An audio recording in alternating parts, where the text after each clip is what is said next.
ਸਤਨਾਮ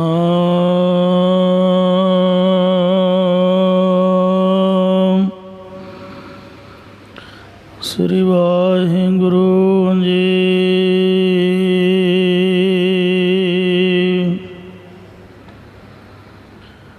ਸਤਨਾਮ ਸ੍ਰੀ ਵਾਹਿਗੁਰੂ ਜੀ।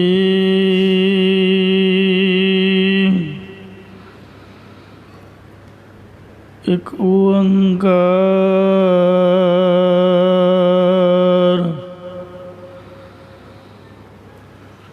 ਸਤਨਾਮ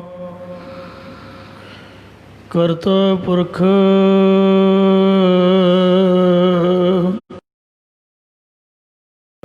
ਨਿਰਭਉ ਨਿਰਵੈਰ ਅਕਾਲ ਮੂਰਤ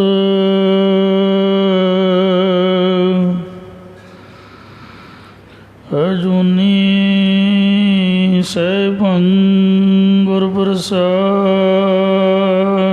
ਜਪ ਆਦਿ ਸਚ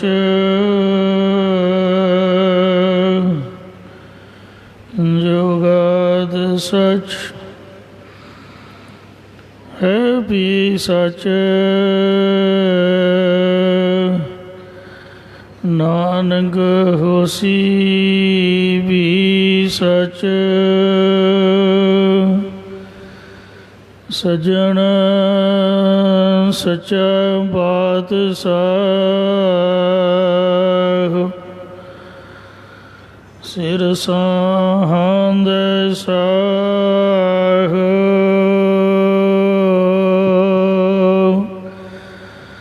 ਜਿਸ ਪਾਸ ਬੈਠਿਆ ਸੋਹੀਐ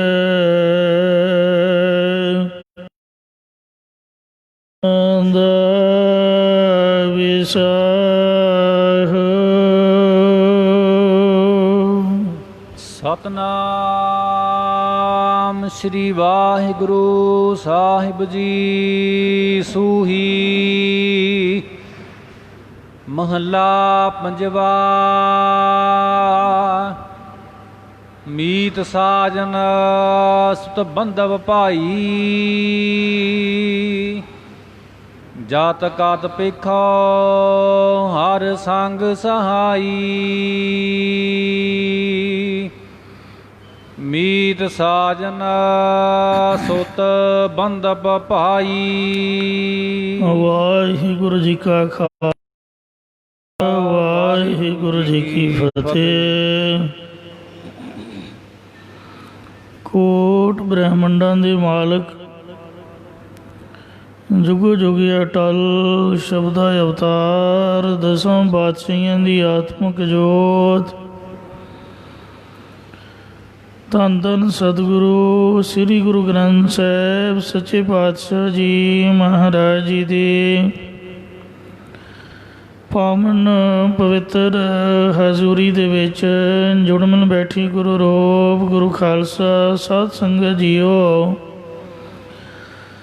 ਆਓ ਬੜੇ ਪਿਆਰ ਯਾਰ ਸਤਿਕਾਰ ਦੇ ਨਾਲ ਅੰਮ੍ਰਿਤ ਬਾਣੀ ਹਰ ਹਰ ਤੇਰੀ, ਸੁਣ ਸੁਣ ਹੋਵੇ ਪਰਮਗਤ ਮੇਰੀ। ਜਲਨ ਬੁਝੀ ਸੀਤਲ ਹੋਏ ਮਨੁਆ, ਸਤਿਗੁਰ ਕੈ ਦਰਸ਼ਨ ਪਾਏ ਜੀਓ।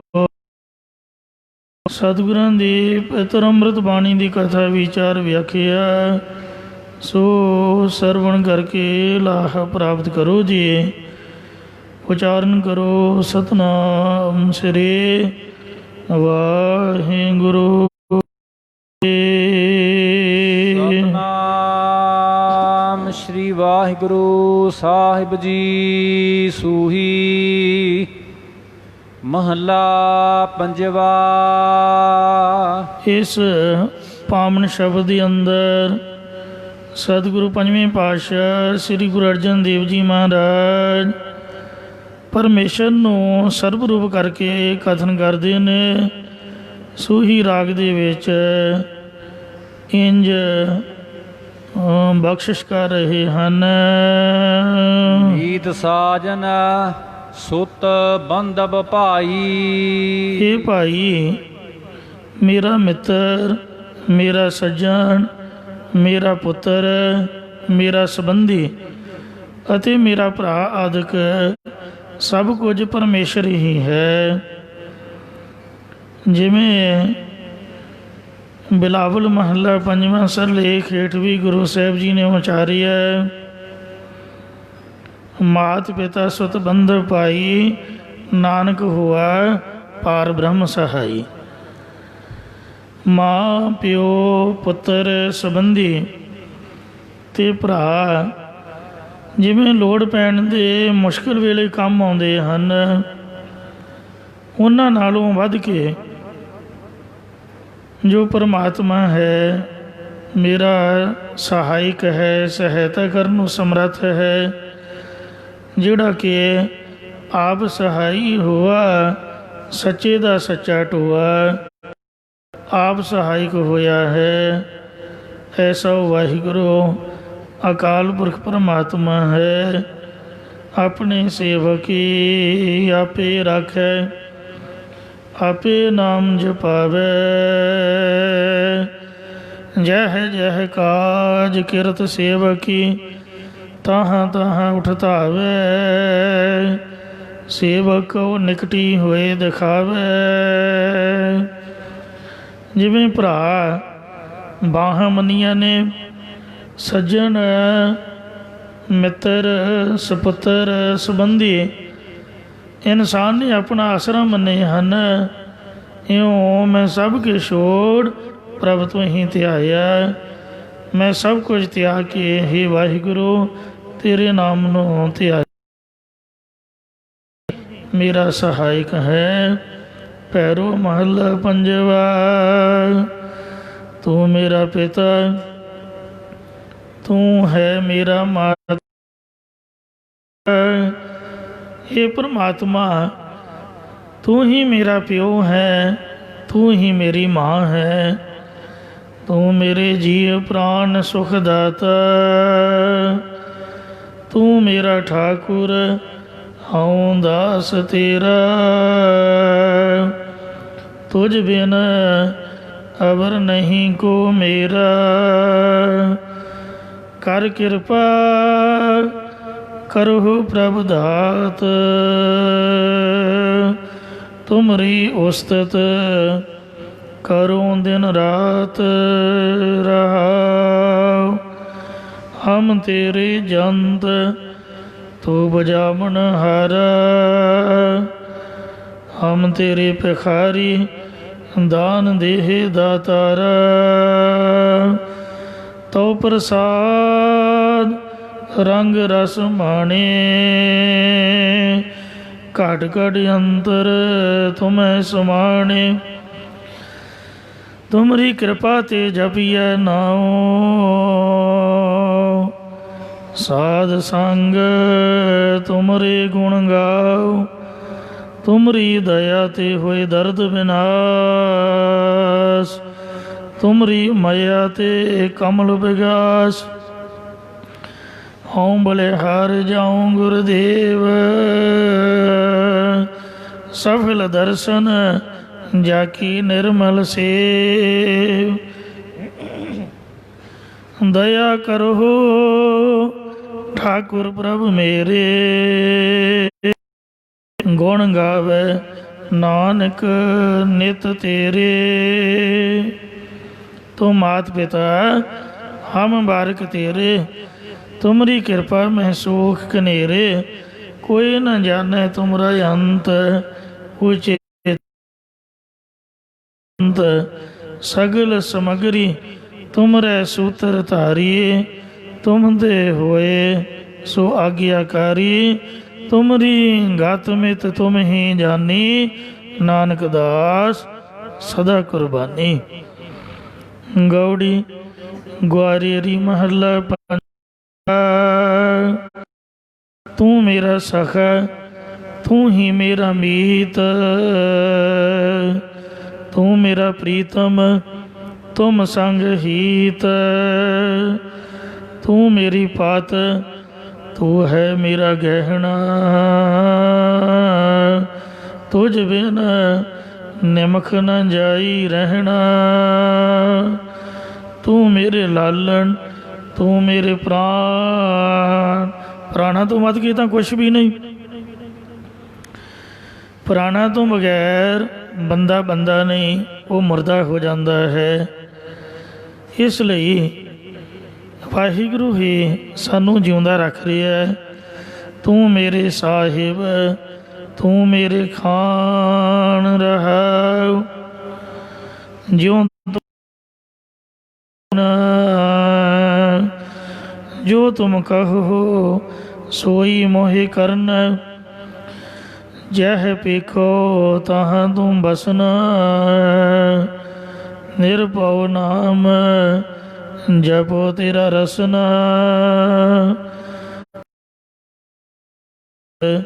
ਤੂੰ ਭੰਡਾਰ ਮਨ ਆਧਾਰ। ਤੂੰ ਮੇਰੀ ਸ਼ੋਭਾ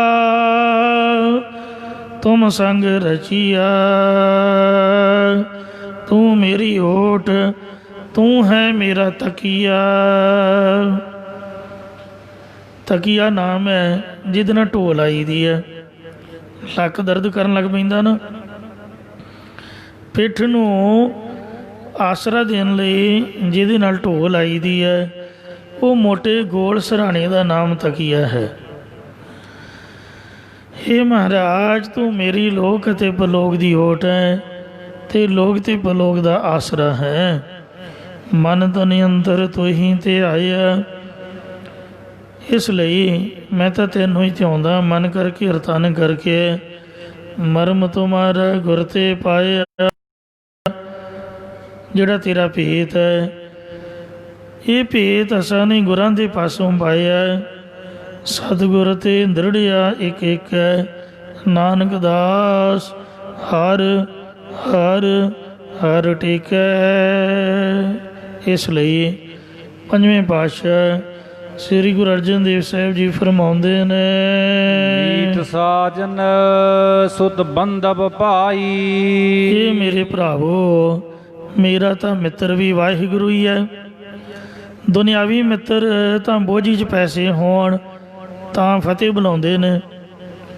ਜੇ ਤੁਹਾਡੇ ਕੋਲ ਚਾਹ ਪਿਉਣ ਜੋਗੇ ਪੈਸੇ ਨਹੀਂ, ਅਗਲਾ ਕਹੂਗਾ ਇਹਨੇ ਤਾਂ ਚਾਹ ਵੀ ਨਹੀਂ ਪੁੱਛੀ। ਨਾਲ ਉਹਦੇ ਖਾਣਾ ਵੀ ਚਾਹੁੰਦੇ ਨੇ। ਘਰ ਭਾਵੇਂ ਸਬਜ਼ੀ ਨਾ ਮਿਲੇ, ਤੇ ਪਰ ਮਿੱਤਰਾਂ ਦੇ ਘਰ ਜਾ ਕੇ ਆਪਾਂ ਬੜੀਆਂ ਬੜੀਆਂ ਡਿਮਾਂਡਾਂ ਸੋਚਦੇ ਹਾਂ। ਮਿਲੇ ਸਾਨੂੰ ਉਹ ਵੀ ਮਿਲੇ। ਅਖੇ ਜੀ ਉਹ ਤਾਂ ਸੇਵਾ ਹੀ ਨਹੀਂ ਕਰਦਾ। ਆਪਦੇ ਘਰ ਵੱਲ, ਆਪਦੇ ਜੇਬ ਵੱਲ ਨਹੀਂ ਵੇਖਣਾ। ਇਸ ਤਰ੍ਹਾਂ ਦੇ ਮਿੱਤਰ ਕਬੀਰ ਸਾਹਿਬ ਜੀ ਕਹਿੰਦੇ ਨੇ ਉਹ ਖਾਣ ਪੀਣ। ਤੁਹਾਡੇ ਕੋਲ ਪੈਸਾ ਹੈ, ਜਿੰਨੇ ਮਰਜ਼ੀ ਬਣਾ ਲਓ। ਪੈਸਾ ਨਹੀਂ ਹੈ ਤਾਂ ਆਪਣੇ ਆਪ ਹੀ ਬਣੇ ਬਣਾਤੇ ਵੀ ਟੁੱਟ ਜਾਣਗੇ। ਕਹਿੰਦੇ ਕੰਮ ਮਨ ਲੋੜ ਹੈ।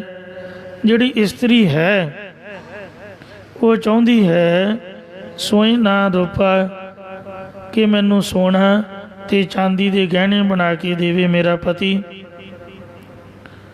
ਮਿੱਤਰ ਲੋ ਰੇਣ ਸੋ ਖਾਧਾ। ਤਾਂ ਜਿਹੜੇ ਮਿੱਤਰ ਦੋਸਤ ਨੇ ਉਹ ਚਾਹੁੰਦੇ ਨੇ ਵੀ ਖਾਣ ਪੀਣ ਹੋਵੇ, ਡਰਿੰਕ ਹੋਵੇ, ਤੇ ਨਾਲ ਫੂਡ ਆਦਿਕ ਮਨ ਭਾਉਂਦੀਆਂ ਚੀਜ਼ਾਂ ਪ੍ਰਾਪਤ ਹੋਣ। ਇੰਝ ਉਹ ਸਾਰੇ ਹੀ ਖਾਣ ਪੀਣ ਵਾਲੇ ਦੁਨਿਆਵੀ ਮਿੱਤਰਾਂ ਦਾ ਕੀ ਕਹਿਣਾ। ਵਾਹਿਗੁਰੂ ਅਕਾਲ ਪੁਰਖ ਐਸਾ ਮਿੱਤਰ ਹੈ ਜਿਹੜਾ ਸਾਡੇ ਕੋਲੋਂ ਕੁਝ ਵੀ ਨਹੀਂ ਚਾਹੁੰਦਾ। ਜੇ ਅਸੀਂ ਕੁਛ ਆਪਦੇ ਮਤਲਬ ਲਈ ਭੇਟਾ ਰੱਖਦੇ ਹਾਂ, ਆਪਣੇ ਲੋਭ ਕੋ ਕੀਨੋ ਮੀਤ, ਕੋਈ ਗਿਫਟ ਗੁਫਟ ਦਈਏ ਤੇ ਤਾਂ ਹੀ ਮਿੱਤਰ ਬਣਦੇ ਨੇ। ਜੇ ਮਹਾਰਾਜ ਨੂੰ ਵੀ ਆਪਾਂ ਭੇਟਾ ਰੱਖੀਏ, ਸੋਚੀਏ ਵੀ ਮਿੱਤਰ ਬਣ ਜਾਏ, ਅਸੀਂ ਆਪਦੇ ਲਾਲਚ ਵਾਸਤੇ ਦਿੰਦੇ ਹਾਂ। ਮਹਾਰਾਜ ਨੂੰ ਲੋੜ ਨਹੀਂ ਹੈ। ਆਪਣੇ ਲੋਭ ਕੋ ਕੀਨੋ ਮੀਤ, ਆਪਦੇ ਲਾਲਚ ਲਈ ਅਸੀਂ ਮਹਾਰਾਜ ਦੇ ਕੋਲ ਪ੍ਰੇਮ ਦਾ ਇਜ਼ਹਾਰ ਕੀਤਾ। ਭਾਵੇਂ ਕੌਡੀ ਰੱਖੀ, ਪ੍ਰੇਮ ਜਣਾਇਆ ਹੈ ਤਾਂ ਸਗਲ ਪਦਾਰਥ ਮੁਕਤ ਪਦ ਦੀ। ਮਹਾਰਾਜ ਸੱਚੇ ਪਾਤਸ਼ਾਹ ਜੀ ਨੇ ਇੱਕ ਕੌਡੀ ਦੀ ਭੇਟਾ ਵੀ ਲੈ ਕੇ ਤੇ ਸਾਰੇ ਮਨ ਦੇ ਮਨੋਰਥ ਪੂਰੇ ਕਰ ਦਿੱਤੇ ਤੇ ਮੁਕਤੀ ਦੀ ਪਦਵੀ ਵੀ ਬਖਸ਼ਿਸ਼ ਕਰ ਦਿੱਤੀ। ਕੈਸੇ ਦੀਨ ਦਿਆਲ ਹਨ ਪਾਤਸ਼ਾਹ, ਚਰਨ ਸਰਨ ਗੁਰ ਏਕ ਪੈਣ ਸਾਡਾ ਆਗੇ ਹੋਏ ਲੇਤ ਹੈ। ਭਾਮਨੀ ਭਗਤ ਪਾਏ ਕੌਡੀ ਅਗਰ ਭਾਗ ਰੱਖੈ, ਤਾਂ ਹੀ ਗੁਰ ਸੰਦੇਤ ਹੈ। ਕੋਈ ਪ੍ਰੇਮਾ ਭਗਤੀ ਦੇ ਸਹਿਤ ਇੱਕ ਕੌਡੀ ਵੀ ਰੱਖੇ, ਮਹਾਰਾਜ ਉਹਨੂੰ ਸਾਰੇ ਖਜ਼ਾਨੇ ਬਖਸ਼ ਦਿੰਦੇ ਨੇ। ਐਸਾ ਮੇਰਾ ਮਿੱਤਰ ਵੀ ਹੈ ਤੇ ਸੱਜਣ ਵੀ ਹੈ। ਮਿੱਤਰ ਤੇ ਸੱਜਣ ਦੋ ਅੱਖਰ ਕਿਉਂ ਲਿਖੇ ਨੇ? ਇਹਦਾ ਕੀ ਮਤਲਬ ਹੋਇਆ?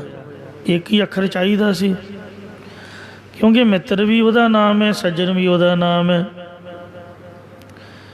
ਇਹਦਾ ਭਾਵ ਆਪਾਂ ਇਹ ਲੈਂਦੇ ਹਾਂ, ਸਾਧ ਸੰਗਤ ਜੀਓ, ਸੱਜਣ ਦਾ ਹੋ ਗਿਆ ਮਾਤਾ ਦੇ ਗਰਭ ਦਾ, ਜਿਹਨੇ ਜੰਮਣ ਤੋਂ ਪਹਿਲਾਂ ਵੀ ਸੱਜਣਤਾਈ ਨਿਭਾਈ ਹੈ।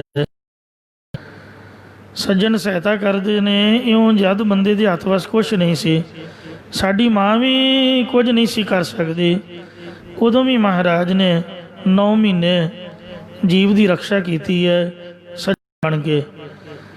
ਤੇ ਹੁਣ ਮਿੱਤਰ ਬਣ ਕੇ ਬਾਰ ਵਿਵਸਥਾ ਤੁਝੇ ਪਿਆਰੇ ਦੂਧ ਪਰ ਜੋਬਨ ਭੋਜਨ ਸੁਖ ਸੂਦ।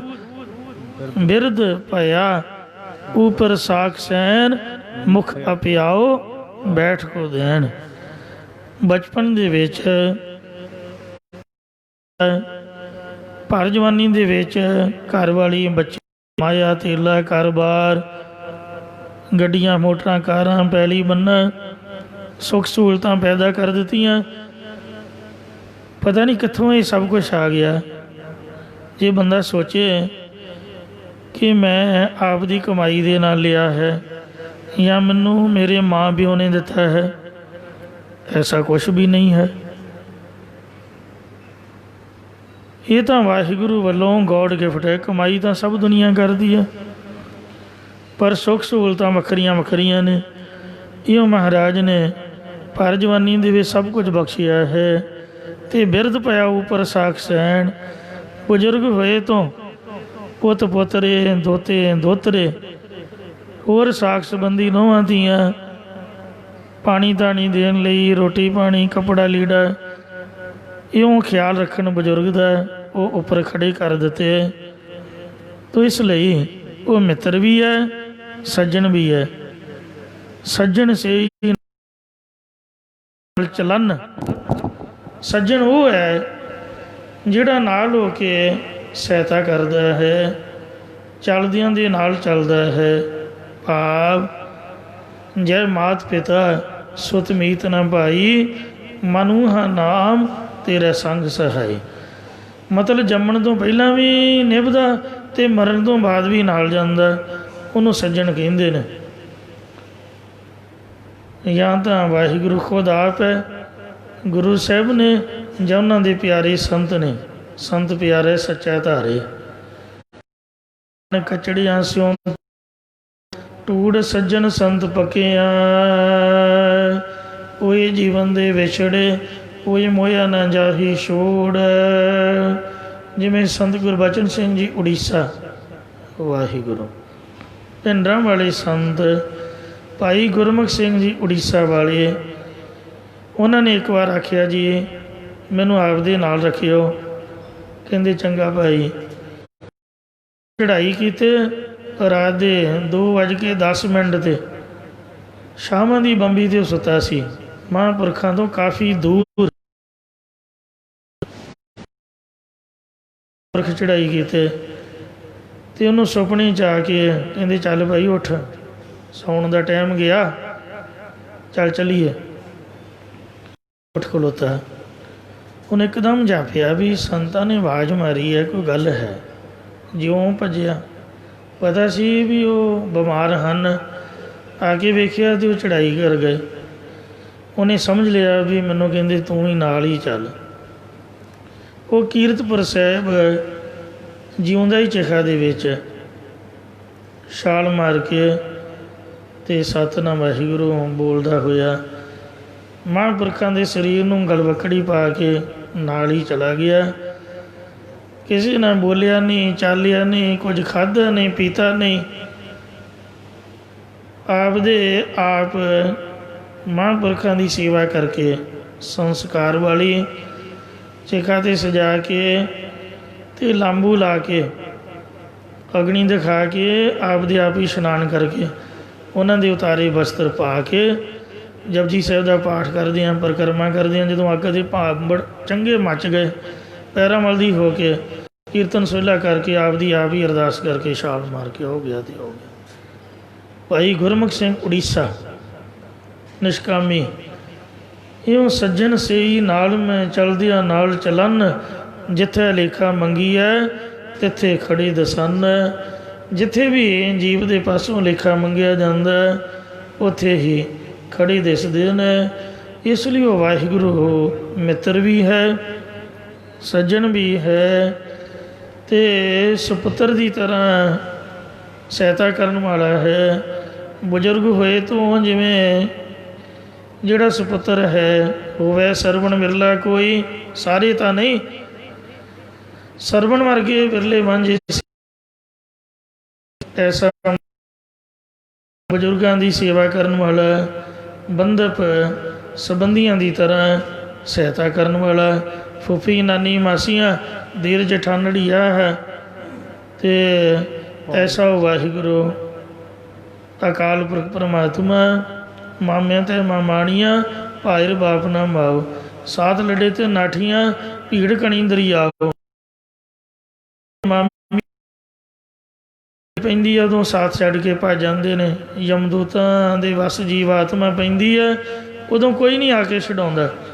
ਉਹੀ ਮਹਾਰਾਜ ਹੀ ਮਾਮਾ ਅਤੇ ਮਾਮੀ, ਭੂਆ ਅਤੇ ਫੁੱਫੜ, ਉਹੀ ਸਭ ਕੁਛ ਹੈ ਸਾਡਾ। ਪੰਜਵਾ ਜਨ ਕੋ ਪ੍ਰਭ ਸੰਗੇ ਸਨੇਹੋ, ਸਾਜਨੋ ਤੂੰ ਮੀਤ ਮੇਰਾ ਗ੍ਰਹਿ ਤੇਰਾ ਸਭ ਕੇ ਹੋ। ਇਹ ਵਾਹਿਗੁਰੂ ਤੂੰ ਹੀ ਮੇਰਾ ਸੱਜਣ ਹੈ, ਤੂੰ ਹੀ ਮੇਰਾ ਮਿੱਤਰ ਹੈ, ਤੇਰੇ ਘਰ ਦੇ ਵਿੱਚ ਸਭ ਕੁਛ ਹੈ। ਸਾਚੇ ਸਾਹਿਬਾ ਕਿਆ ਨਾਹੀਂ ਘਰ ਤੇਰਾ, ਘਰ ਤਾਂ ਤੇਰਾ ਸਭ ਕੁਛ ਹੈ। ਜਿਸ ਦੇ ਸੋ ਪਾਵੇ ਇਸੇ ਪ੍ਰਕਾਰ। ਨੀਤ ਸਾਜਨ ਸੁਤ ਬੰਧਪ ਭਾਈ, ਵੈਰਾਗ ਵਿਵੇਕ ਰੂਪੀ ਮਿੱਤਰ, ਸ਼ਰਮਣ ਮੰਨਣ ਰੂਪੀ ਸੱਜਣ, ਅਪਰੋ ਗਿਆਨ ਰੂਪੀ ਪੁੱਤਰ, ਦੈਵੀ ਗੁਣ ਰੂਪ ਸੰਬੰਧੀ ਅਤੇ ਨਿਧਿਆਸਨ ਰੂਪ ਭਾਈ, ਉਹ ਵਾਹਿਗੁਰੂ ਅਕਾਲ ਪੁਰਖ ਹੀ ਹੈ। ਜਾਤ ਕਾਤ ਪੇਖੋ ਹਰ ਸੰਗ ਸਹਾਈ, ਮੈਂ ਜਿੱਥੇ ਕਿਤੇ ਵੀ ਵੇਖਦਾ ਹਾਂ ਉੱਥੇ ਹਰੀ ਪਰਮੇਸ਼ਰ ਮੇਰੇ ਨਾਲ ਹੋ ਕੇ ਸਹਾਇਤਾ ਕਰਨ ਵਾਲਾ ਹੈ। ਜਿਹੇ ਮਾਰਗ ਕੇ ਗਣੀ ਜਾਹੇ ਨਾ ਕੋਸਾ, ਹਰ ਕਾ ਨਾਮ ਉਹਾਂ ਸੰਗ ਤੋਸਾ। ਜਿਹੇ ਪੈਡੇ ਮਹ ਅੰਧ ਗੁਬਾਰਾ, ਹਰ ਕਾ ਨਾਮ ਸੰਗ ਉਜਿਆਰਾ। ਜਹਾਂ ਪੰਥ ਤੇਰਾ ਕੋ ਨਾ ਸਜਾਨੋ, ਹਰ ਕਾ ਨਾਮ ਤੈ ਨਾਲ ਪਛਾਨੋ। ਜਹ ਮਹਾ ਭਿਆਨ ਤਪਤ ਬਹੁ ਕਾਮ, ਤੈ ਹਰ ਕੇ ਨਾਮ ਕੀ ਤੁਮ ਪਰਛਾਮ। ਜਹਾਂ ਤ੍ਰਿਖਾ ਮਨ ਤੁਝ ਆਕਰਖੈ, ਤੈ ਨਾਨਕ ਹਰ ਹਰ ਅੰਮ੍ਰਿਤ ਬਰਖੈ। ਭਗਤ ਜਨਾਂ ਕੀ ਬਰਤਨ ਨਾਮ, ਸੰਤ ਜਨਾਂ ਕੇ ਮਨ ਵਿਸਰਾਮ। ਸੋ ਐਸਾ ਵਾਹਿਗੁਰੂ ਹੈ। ਜਾਤ ਮੇਰੀ ਪਾਤ ਮੇਰੀ ਧਨ ਹਰ ਨਾਮ, ਜਤ ਕਤ ਪੇਖੋ ਹਰ ਸੰਗ ਸਹਾਈ। ਜੈ ਜੈ ਪੇਖੋ ਤੈ ਹਜੂਰ, ਦੂਰ ਕਤੋ ਨ ਜਾਈ। ਰਬ ਰਹਿਆ ਸਰਬਤਰ ਮੈਂ, ਮਨ ਸਦਾ ਧਿਆਈ। ਈ ਤੂਤ ਨਹੀਂ ਵਿਛੜੈ, ਸੋ ਸੰਗੀ ਗਣੀਐ। ਬਿਨ ਸਜਾਈ ਜੋ ਨਿਮਖ ਮੈਂ, ਸੋ ਅਲਪ ਸੁਖ ਬਣੀਐ। ਜਿੱਥੇ ਵੇਖਦੇ ਹਾਂ ਉੱਥੇ ਸਹਾਇਤਾ ਕਰਨ ਲਈ ਲਾਗੇ ਖੜਾ ਹੈ।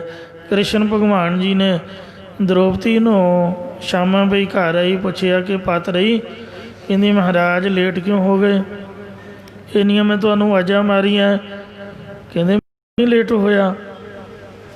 ਕਹਿੰਦੇ ਮੈਂ ਤਾਂ ਘਬਰਾ ਗਈ ਸੀ, ਤੁਸੀਂ ਬੜਾ ਲੇਟ ਆਏ। ਮੈਂ ਤਾਂ ਮਹਾਰਾਜ ਮੇਰੀ ਸੁਣਨੇ। ਕਹਿੰਦੇ ਆਵਾਜ਼ਾਂ ਆ ਰਹੀਆਂ, ਮੈਨੂੰ ਤਾਂ ਕੋਈ ਆਵਾਜ਼ ਸੁਣੀ ਤੇ ਇੱਕੋ ਆਵਾਜ਼ ਤੇ ਹੀ ਆ ਗਿਆ। ਤੇ ਕਹਿੰਦੀ ਜੀ ਮੈਂ ਤਾਂ ਇੰਨੀਆਂ ਆਵਾਜ਼ਾਂ ਮਾਰੀਆਂ, ਕਿਸ ਤਰ੍ਹਾਂ ਆਵਾਜ਼? हे गोवर्धन धारी मेरी रक्षा करो, हे श्याम सुंदर मेरी रक्षा करो। कहते मेरे नाम तो नहीं हैं, जे मेरे नाम ने तो किरतम नाम हैं, तो तू मैनू अज तो उस बंदे नूं मारी दूर होवे पूरा आओ जी, पर मैं तो तेरे कोल ही खड़ा सीगा, सज्जे पासे तू वेख्या ही नहीं। ते सहायता कदों हुई? जद हे महाराज मेरी सहायता करो। लिया दूर समझदी सी, उन्ना चिर लेट होए। जब तू सर्वव्यापी समझ लिया, मैं तेरे कोल ही खड़ा सीगा, मैं तो तेरे मूँह वाल वेख रहा सी भी मैनू समझ। उस वक्त दस तेरी पत रही कि नहीं रही?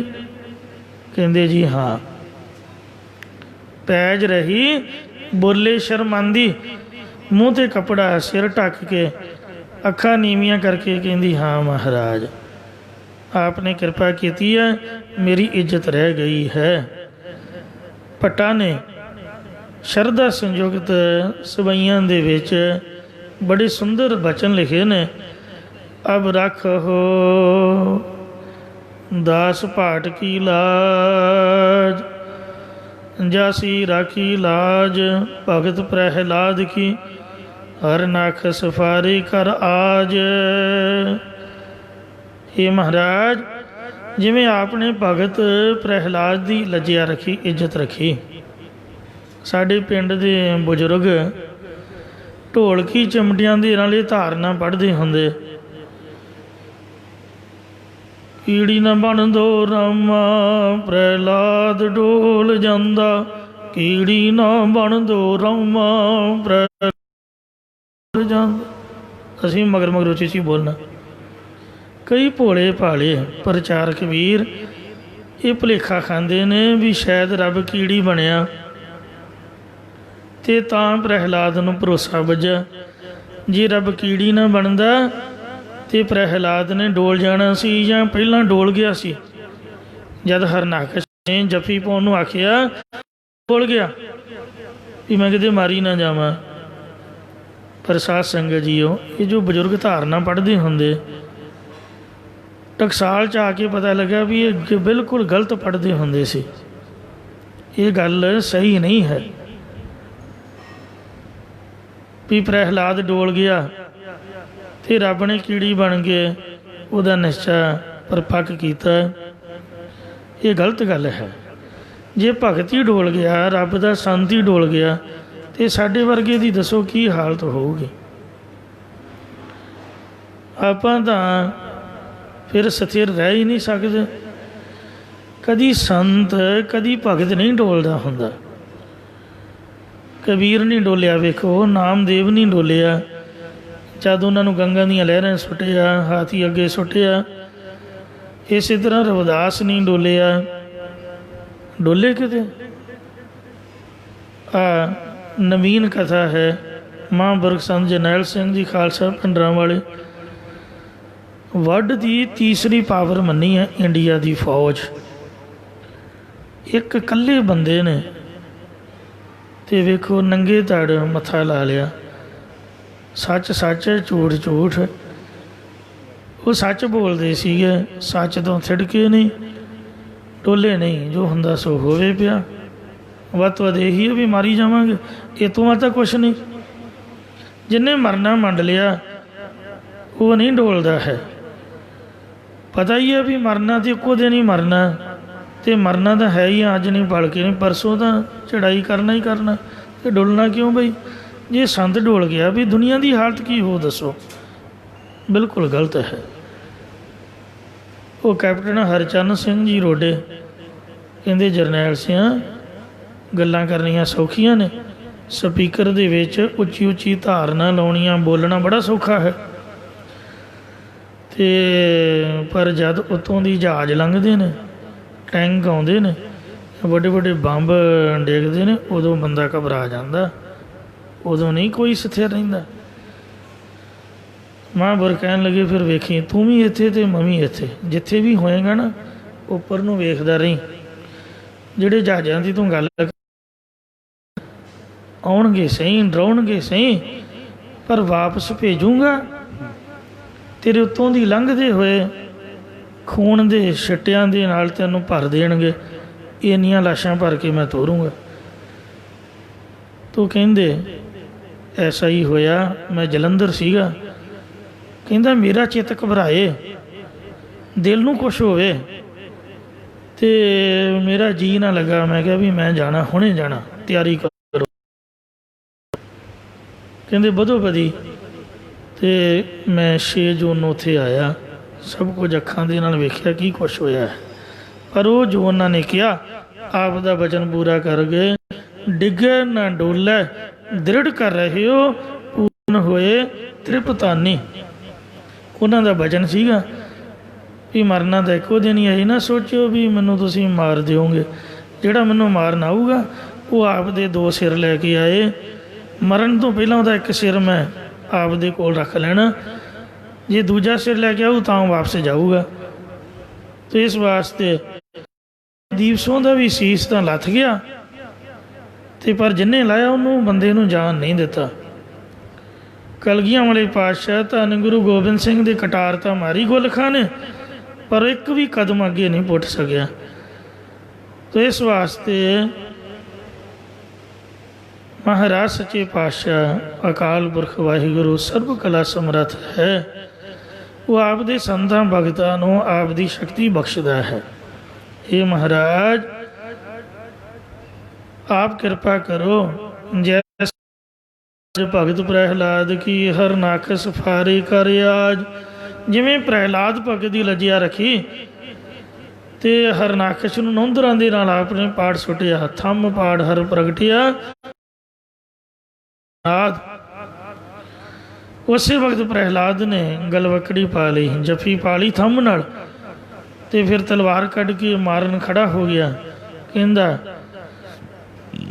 ਕੌਣ ਸੋ ਤੇਰਾ ਹੈ ਉਸਤਾਦ, ਕਾਢ ਖੜਕ ਕੋ ਪਿਓ ਉਸਤਾਦ। ਸਕਾ ਪਿਓ ਤਲਵਾਰ ਕੱਢ ਕੇ ਪੁੱਛਣ ਲੱਗਾ ਕਿ ਜਿਹੜਾ ਤੇਰੀ ਰੱਖਿਆ ਕਰਦਾ ਉਹ ਤੇਰਾ ਉਸਤਾਦ ਮੈਨੂੰ ਵੀ ਦਿਖਾ। ਜਿਸ ਵਕਤ ਉਹਨੇ ਥੰਮ ਨੂੰ ਤਲਵਾਰ ਮਾਰੀ, ਥੰਮ ਟਣਕਿਆ ਅਤੇ ਥੰਮ ਨੂੰ ਪਾੜ ਕੇ ਮਹਾਰਾਜ ਨੇ ਦਰਸ਼ਨ ਦਿੱਤੇ। ਕਹਿੰਦੇ ਆ ਪੁੱਤ, ਨਿਆਣਿਆਂ ਨੂੰ ਡਰਾਉਣਾ, ਧਮਕਾਉਣਾ ਅਤੇ ਥੱਪੜ ਮਾਰ ਕੇ ਡਰਾਉਣਾ, ਉਹਨਾਂ ਕੋਲੋਂ ਮਨ ਭਾਉਂਦੇ ਕੰਮ ਗਾਉਣੇ ਬੜੇ ਸੌਖੇ ਨੇ। ਆਨੰਦ ਉਦੋਂ ਹੈ ਜਦੋਂ ਬਰਾਬਰ ਦਾ ਮੁਕਾਬਲਾ ਹੋਵੇ। ਇੱਧਰ ਆ, ਮੇਰੇ ਨਾਲ ਗੱਲ ਕਰ। ਖਾਲੀ ਹੱਥ, ਕੋਈ ਵੀ ਸ਼ਸਤਰ ਨਹੀਂ, ਅਤੇ ਚੰਗਾ ਉਹਦਾ ਘੋਲ ਕਰਾਇਆ, ਰੋਲ ਰੋਲ ਕੇ, ਸੁੱਟ ਸੁੱਟ ਕੇ ਉਹਨੂੰ ਚੰਗੀ ਤਰ੍ਹਾਂ ਉਹਦੀ ਤਸੱਲੀ ਕਰਾ ਕੇ, ਜ਼ੋਰ ਕਰਾ ਕੇ, ਫਿਰ ਨੌਂਦਰਾਂ ਦੇ ਨਾਲ ਪਾੜ ਕੇ ਉਹਦੀ ਰਕਸ਼ਾ ਕੀਤੀ। ਫੁਣ ਦ੍ਰੋਪਤੀ ਲਾਜ ਰੱਖੀ ਹਰ ਪ੍ਰਭ ਜੀ। ਫਿਰ ਹਰੀ ਪਰਮਾਤਮਾ ਨੇ ਦ੍ਰੋਪਤੀ ਦੀ ਲੱਜਿਆ ਇੱਜ਼ਤ ਰੱਖੀ। ਸ਼ੀਨਤ ਬਸਤਰ ਦੀਨ ਬਹੁ ਸਾਜ, ਉਹਦੇ ਵਸਤਰੋਂ ਖੋਈ ਗਏ। ਸਾਰੀ ਹੂੰ ਕੀ ਨਾਰੀ ਹੈ ਕਿ ਨਾਰੀ ਹੂੰ ਕੀ ਸਾਰੀ ਹੈ। ਕੋਟ ਸਾਰੀਆਂ ਥੱਕੇ ਦੂਤ ਨਾ ਪਾਰ ਵਸੰਦੀ। ਸਾੜੀਆਂ ਦਾ ਵੱਡਾ ਸਾਰਾ ਢੇੜ ਲੱਗ ਗਿਆ। ਉਹ ਘਬਰਾ ਗਿਆ। ਦੁਰਯੋਧਨ ਮੁੜਕੋ ਮੁੜਕੀ ਹੋ ਗਿਆ ਵੀ ਇਹ ਜਨਾਨੀ ਹੈ ਕਿ ਸਾੜੀਆਂ ਦੀ ਇੱਕ ਬਣੀ ਹੋਈ ਇਸਤਰੀ ਹੈ। ਸਾੜੀਆਂ ਮੁੱਕਦੀਆਂ ਹੀ ਨਹੀਂ, ਉਹਨਾਂ ਦੀਆਂ ਬਾਹਾਂ ਥੱਕ ਗਈਆਂ ਲਾਹੁੰਦਿਆਂ ਲਾਹੁੰਦਿਆਂ। ਪਰ ਵੇਖੋ ਇਹੋ ਜਿਹਾ ਪਰਮਾਤਮਾ ਹੈ। ਸੋ ਜਿਹਨੇ ਰਕਸ਼ਾ ਕੀਤੀ ਮੌਕੇ 'ਤੇ ਆਣਗੇ। ਸੋ ਦਮ ਆਪਦਾ ਪੰਜੇ ਪਾਂਡੋਂ ਵੇਖਦੇ ਔਗੜ ਰੁੱਧੀ ਨਾਰ, ਜਿਨ੍ਹਾਂ ਦੀ ਪੰਜੇ ਪਾਂਡੋਂ ਸ੍ਰੀ ਜਿਨੇ ਜਵਾਨ ਅਖੇ ਜੀ 12 ਹਾਥੀ ਭੀਮ ਸੈਨ ਨੇ ਪੂਛਾਂ ਤੋਂ ਫੜ ਕੇ ਘੁਮਾ ਕੇ ਆਕਾਸ਼ ਨੂੰ ਸੁੱਟੇ ਤੇ ਅਸੀਂ ਕੀ ਕਰੀਏ? ਘਰ ਵਾਲੀ ਦੀ ਤਾਂ ਰੱਖਿਆ ਨਹੀਂ ਕਰ ਸਕੇ। ਭੀਸ਼ਮ ਪਿਤਾਮਾ ਜੀ ਉਹ ਆਪਦੇ ਘਰ ਉਹ ਬੀਬੀ ਦੀ ਤਾਂ ਬੇਪਤੀ ਅੱਖਾਂ ਦਾਦਾ ਕਾਹਦਾ ਹੋਇਆ। ਜੇ ਹੁੰਦਾ ਕਿਤੇ ਮਹਾਰਾਜ ਦਾ ਨਿਹੰਗ ਸਿੰਘ, ਮੈਂ ਪੱਕੀ ਦਾਅਵੇ ਨਾਲ ਗੱਲ ਕਰ ਸਕਦਾ, ਗੁਰੂ ਗੋਬਿੰਦ ਸਿੰਘ ਦਾ ਇੱਕ ਨਿਹੰਗ ਹੀ ਹੁੰਦਾ ਆਮ ਜਿਹਾ ਹੀ, ਜਿਹੜੇ ਨੀਲਾ ਬਾਣਾ ਪਾਉਂਦੇ, ਫਰਲਾ ਛੱਡਦੇ ਤੇ ਗਾਤਰੇ ਕਿਰਪਾਨ ਰੱਖਦੇ। ਪੱਕੀ ਗੱਲ ਆ ਵੀ ਉਹਨੇ ਦੁਰਯੋਧਨ ਦਾ ਸਿਰ ਲਾਹ ਦੇਣਾ ਸੀਗਾ। ਆਪ ਭਾਵੇਂ ਉਹਨੂੰ ਜੋ ਮਰਜ਼ੀ ਹੋ ਜਾਂਦਾ, ਪਰ ਦੁਰਯੋਧਨ ਨਹੀਂ ਸੀ ਬਚਦਾ। ਜੇ ਭੱਜਦਾ ਵੀ ਉਹਦੀ ਲੱਤ ਲੁੱਤ ਨਿਹੰਗ ਨੇ ਵੱਢ ਦੇਣੀ ਸੀਗੀ। ਜਿਹੜਾ ਸਾੜੀ ਲਾ ਰਿਹਾ ਸੀ ਉਹਦਾ ਗੁੱਟ ਵੱਢ ਕੇ ਸੁੱਟ ਦੇਣਾ ਸੀ। ਪਰ ਨਿਹੰਗ ਹੈ ਹੀ ਉੱਥੇ ਨਮਰਦ ਬੰਦੇ। ਮਾਫ ਕਰਨਾ, ਸੱਚੇ ਪਾਤਸ਼ਾਹ ਕਿਰਪਾ ਕਰਨ। ਉਹਨਾਂ ਦੇ ਵਿੱਚ ਮਰਦਾਂ ਵਾਲੀ ਗੱਲ ਕਿਹੜੀ ਹੋਈ ਜੋ ਸਗੀ ਇਸਤਰੀ ਦੀ ਬੇਪਤੀ ਹੁੰਦੀ ਵੇਖਦੇ ਰਹੇ। ਤ੍ਰਿਤ ਰਾਸ਼ਟਰ ਸਕਾ ਪਿਓ ਨਹੀਂ ਬੋਲ ਸਕਿਆ, ਕਾਹਦਾ ਮਰਦਊ ਪੁਣਾ ਬਈ। ਕਲਗੀਆਂ ਵਾਲੇ ਪਾਤਸ਼ਾਹ ਧੰਨ ਗੁਰੂ ਗੋਬਿੰਦ ਸਿੰਘ ਅਤੇ ਉਹਨਾਂ ਦੇ ਸਿੰਘਾਂ ਨੇ ਮਹਾਰਾਜ ਤੋਂ ਬਾਅਦ ਵੀ ਤੁਰਕਾਂ ਦੇ ਨਾਲ ਮੱਥਾ ਲਾਇਆ ਅਤੇ ਬਿਨਾਂ ਕਿਸੇ ਧਰਮ, ਕਿਸੇ ਜਾਤ ਪਾਤ ਦੇ ਭਿੰਨ ਭੇਦ ਵਿਤਕਰੇ ਤੋਂ ਬੀਬੀਆਂ ਦੀ ਬੇਪਤੀ ਹੁੰਦੀ ਬਚਾਈ। ਉਹਨਾਂ ਦੀ ਇੱਜ਼ਤ ਦੇ ਰਖਵਾਲੇ ਬਣੇ। ਔਰ ਅੱਜ ਤੱਕ ਇਹੀ ਗੁਰਮਤਿ ਮਰਯਾਦਾ ਖਾਲਸਾ ਨਿਭਾਉਂਦਾ ਆਇਆ ਹੈ। ਜਿਹੜਾ ਕੋਈ ਸਿਰ ਫਿਰਿਆ, ਮੂੰਹ ਦਾ ਬੜਬੋਲਾ ਬੰਦਾ ਸੰਤਾਂ ਦੇ ਜਾਂ ਗੁਰੂ ਕੇ ਸਿੱਖਾਂ ਦੇ ਦੋਸ਼ ਲਾਉਂਦਾ ਹੈ, ਉਹ ਨਿੰਦਕ ਹੈ। ਅਕਾਲ ਪੁਰਖ ਪਰਮਾਤਮਾ ਖੁਦ ਆਪ ਉਹਨੂੰ ਦੇਖੇਗਾ। ਸੰਤ ਕੀ ਨਿੰਦਾ ਕਰੋ ਨਾ ਕੋਏ, ਜੋ ਨਿੰਦਾ ਤਿਸਕਾ ਪਤਨ ਹੋਏ। ਇੰਜ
ਵਿਸ਼ਰਾਮ ਦੇ ਕੇ ਫਰਮਾਉਂਦੇ ਨੇ।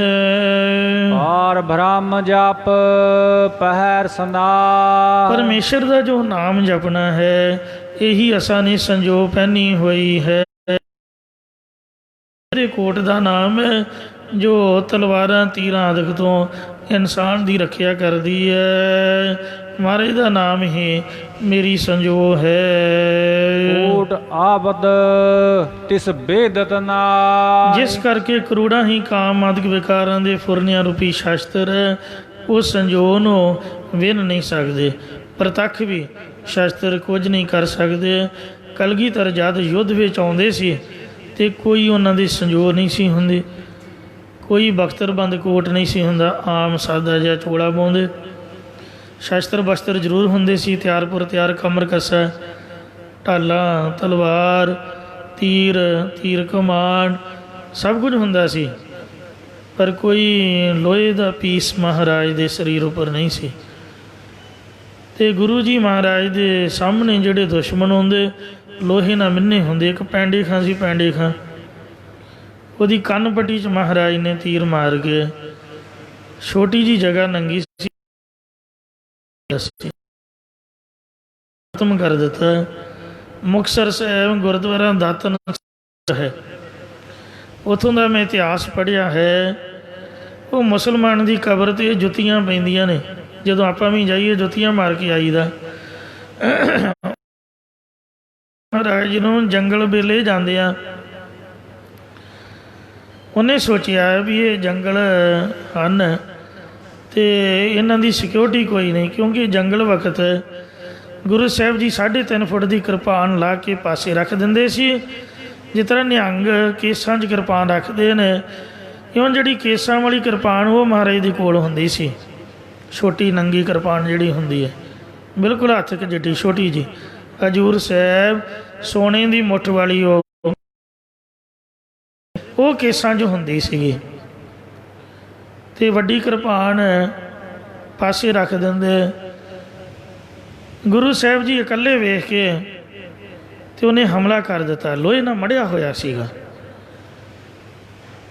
ਜੰਗਲ ਵੇਲੇ ਮਹਾਰਾਜ ਗਏ, ਦਾਤਨ ਮੂੰਹ 'ਚ ਪਾਈ ਹੋਈ ਹੈ, ਅਤੇ ਉਹਨੇ ਹਮਲਾ ਕਰਤਾ ਜੀ। ਮਹਾਰਾਜ ਨੇ ਵੇਖਿਆ ਅੱਗਾ ਪਿੱਛਾ ਵੀ ਹੁਣ ਕੀ ਕਰੀਏ। ਸ਼ਸਤਰ ਉਹ ਜਿਹੜਾ ਲੋੜ ਵੇਲੇ ਕੰਮ ਆਏ। ਕਲਗੀਧਰ ਨੇ ਚਰਿੱਤਰ ਲਿਖੇ ਨੇ, ਇੱਕ ਬੰਦੇ ਨੂੰ ਹਾਥੀ ਪੈ ਗਿਆ, ਹੁਣ ਹਾਥੀ ਦਾ ਮੁਕਾਬਲਾ ਕਿਵੇਂ ਕੀਤਾ ਜਾਏ। ਭੋਲੀ ਬੰਦਾ ਜਿਵੇਂ ਗੁਰਦੁਆਰੇ ਆਉਂਦਾ ਹੋਏ, ਕਈ ਵੇਲੇ ਪਸ਼ੂ ਡੰਗਰ ਛੱਡ ਦਿੰਦੇ ਨੇ। ਆ ਨਗਰ ਕੀਰਤਨ 'ਚ ਇੱਕ ਪਸ਼ੂ ਭੜਕ ਪਿਆ, ਹੁਣ ਡੰਗਰ ਦੀ ਬੁੱਧੀ ਦਾ ਵੀ ਕੀ ਪਤਾ। ਬੰਦਾ ਭੋਲ ਤੁਰਿਆ ਰਿਹਾ ਆਪਣੇ ਧਿਆਨ ਦੇ ਵਿੱਚ, ਕੁੱਤਾ ਬਿੱਲਾ ਕੋਈ ਘੇਰ ਲਏ ਔਖਾ ਹੋ ਜਾਂਦਾ, ਹੱਥ 'ਚ ਕੁਛ ਹੁੰਦਾ ਨਹੀਂ। ਉਹਨੇ ਵੇਖਿਆ ਅਤੇ ਉਹਨੂੰ ਹੋਰ ਤਾਂ ਕੁਝ ਦਿਖਿਆ ਨਹੀਂ, ਨਿਹੱਥਾ ਸੀਗਾ, ਖਾਲੀ ਹੱਥ ਸੀ। ਇੱਕ ਸਿਆ ਉਹਨੇ ਵੇਖਿਆ, ਸਿਆ ਕਿੱਡਾ ਨਰਮ ਜਿਹਾ ਹੁੰਦਾ, ਮਾੜਾ ਜਿਹਾ ਹੱਥ ਲਾਓ ਉਸੇ ਵੇਲੇ ਚੜ੍ਹਾਈ ਕਰ ਜਾਂਦਾ, ਇੰਨਾ ਉਹਦੇ ਮਨ ਵਿੱਚ ਭੈ ਹੁੰਦਾ। ਉਹਨੂੰ ਹੱਥ 'ਚ ਉਹਨੇ ਫੜਿਆ ਅਤੇ ਵਗਾਤਾ, ਹਾਥੀ ਦੀਆਂ ਅੱਖਾਂ ਵੱਲ ਮਾਰਿਆ। ਉਹਦੀਆਂ ਅੱਖਾਂ 'ਚ ਸਹੇ ਦੇ ਪੰਜੇ ਜਿਹੇ ਵੱਜੇ, ਉਹ ਅੰਨਾ ਜਿਹਾ ਹੋ ਗਿਆ ਅਤੇ ਬੌਂਦਲ ਜੇ ਕੇ ਮਗਰ ਨੂੰ ਭੱਜ ਗਿਆ। ਸ਼ਸਤਰ ਉਹ ਜਿਹੜਾ ਲੋੜ ਵਕਤ ਕੰਮ ਆਵੇ, ਜ਼ਰੂਰੀ ਨਹੀਂ ਵੀ ਬਰਸ਼ਾ ਮਾਰਨਾ ਜਾਂ ਕਿਰਪਾਨ ਦੇ ਨਾਲ ਹੀ। ਕਲਗੀਧਰ ਮਹਾਰਾਜ ਕੋਲ ਨਾ ਕੋਈ ਤੀਰ ਕਮਾਨ, ਨਾ ਕੋਈ ਤੀਰ, ਨਾ ਕਿਰਪਾਨ। ਗੁਰਦੁਆਰਾ ਦਾਤਨਸਰ ਸਾਹਿਬ ਜੰਗਲ ਜਾ ਰਹੇ, ਦਾਤਨ ਕਰ ਰਹੇ, ਅਤੇ ਸਿਰ ਫਿਰੇ ਮੁਸਲਮਾਨ ਨੇ ਲੋਹੇ ਦੇ ਕੋਟ ਨਾਲ ਮੜਿਆ ਹਮਲਾ ਕਰ ਦਿੱਤਾ ਸ਼ਸਤਰਾਂ ਦੇ ਸਹਿਤ, ਅਤੇ ਮਹਾਰਾਜ ਨੂੰ ਹੋਰ ਤਾਂ ਕੁਝ ਸੁਝਿਆ ਨਹੀਂ।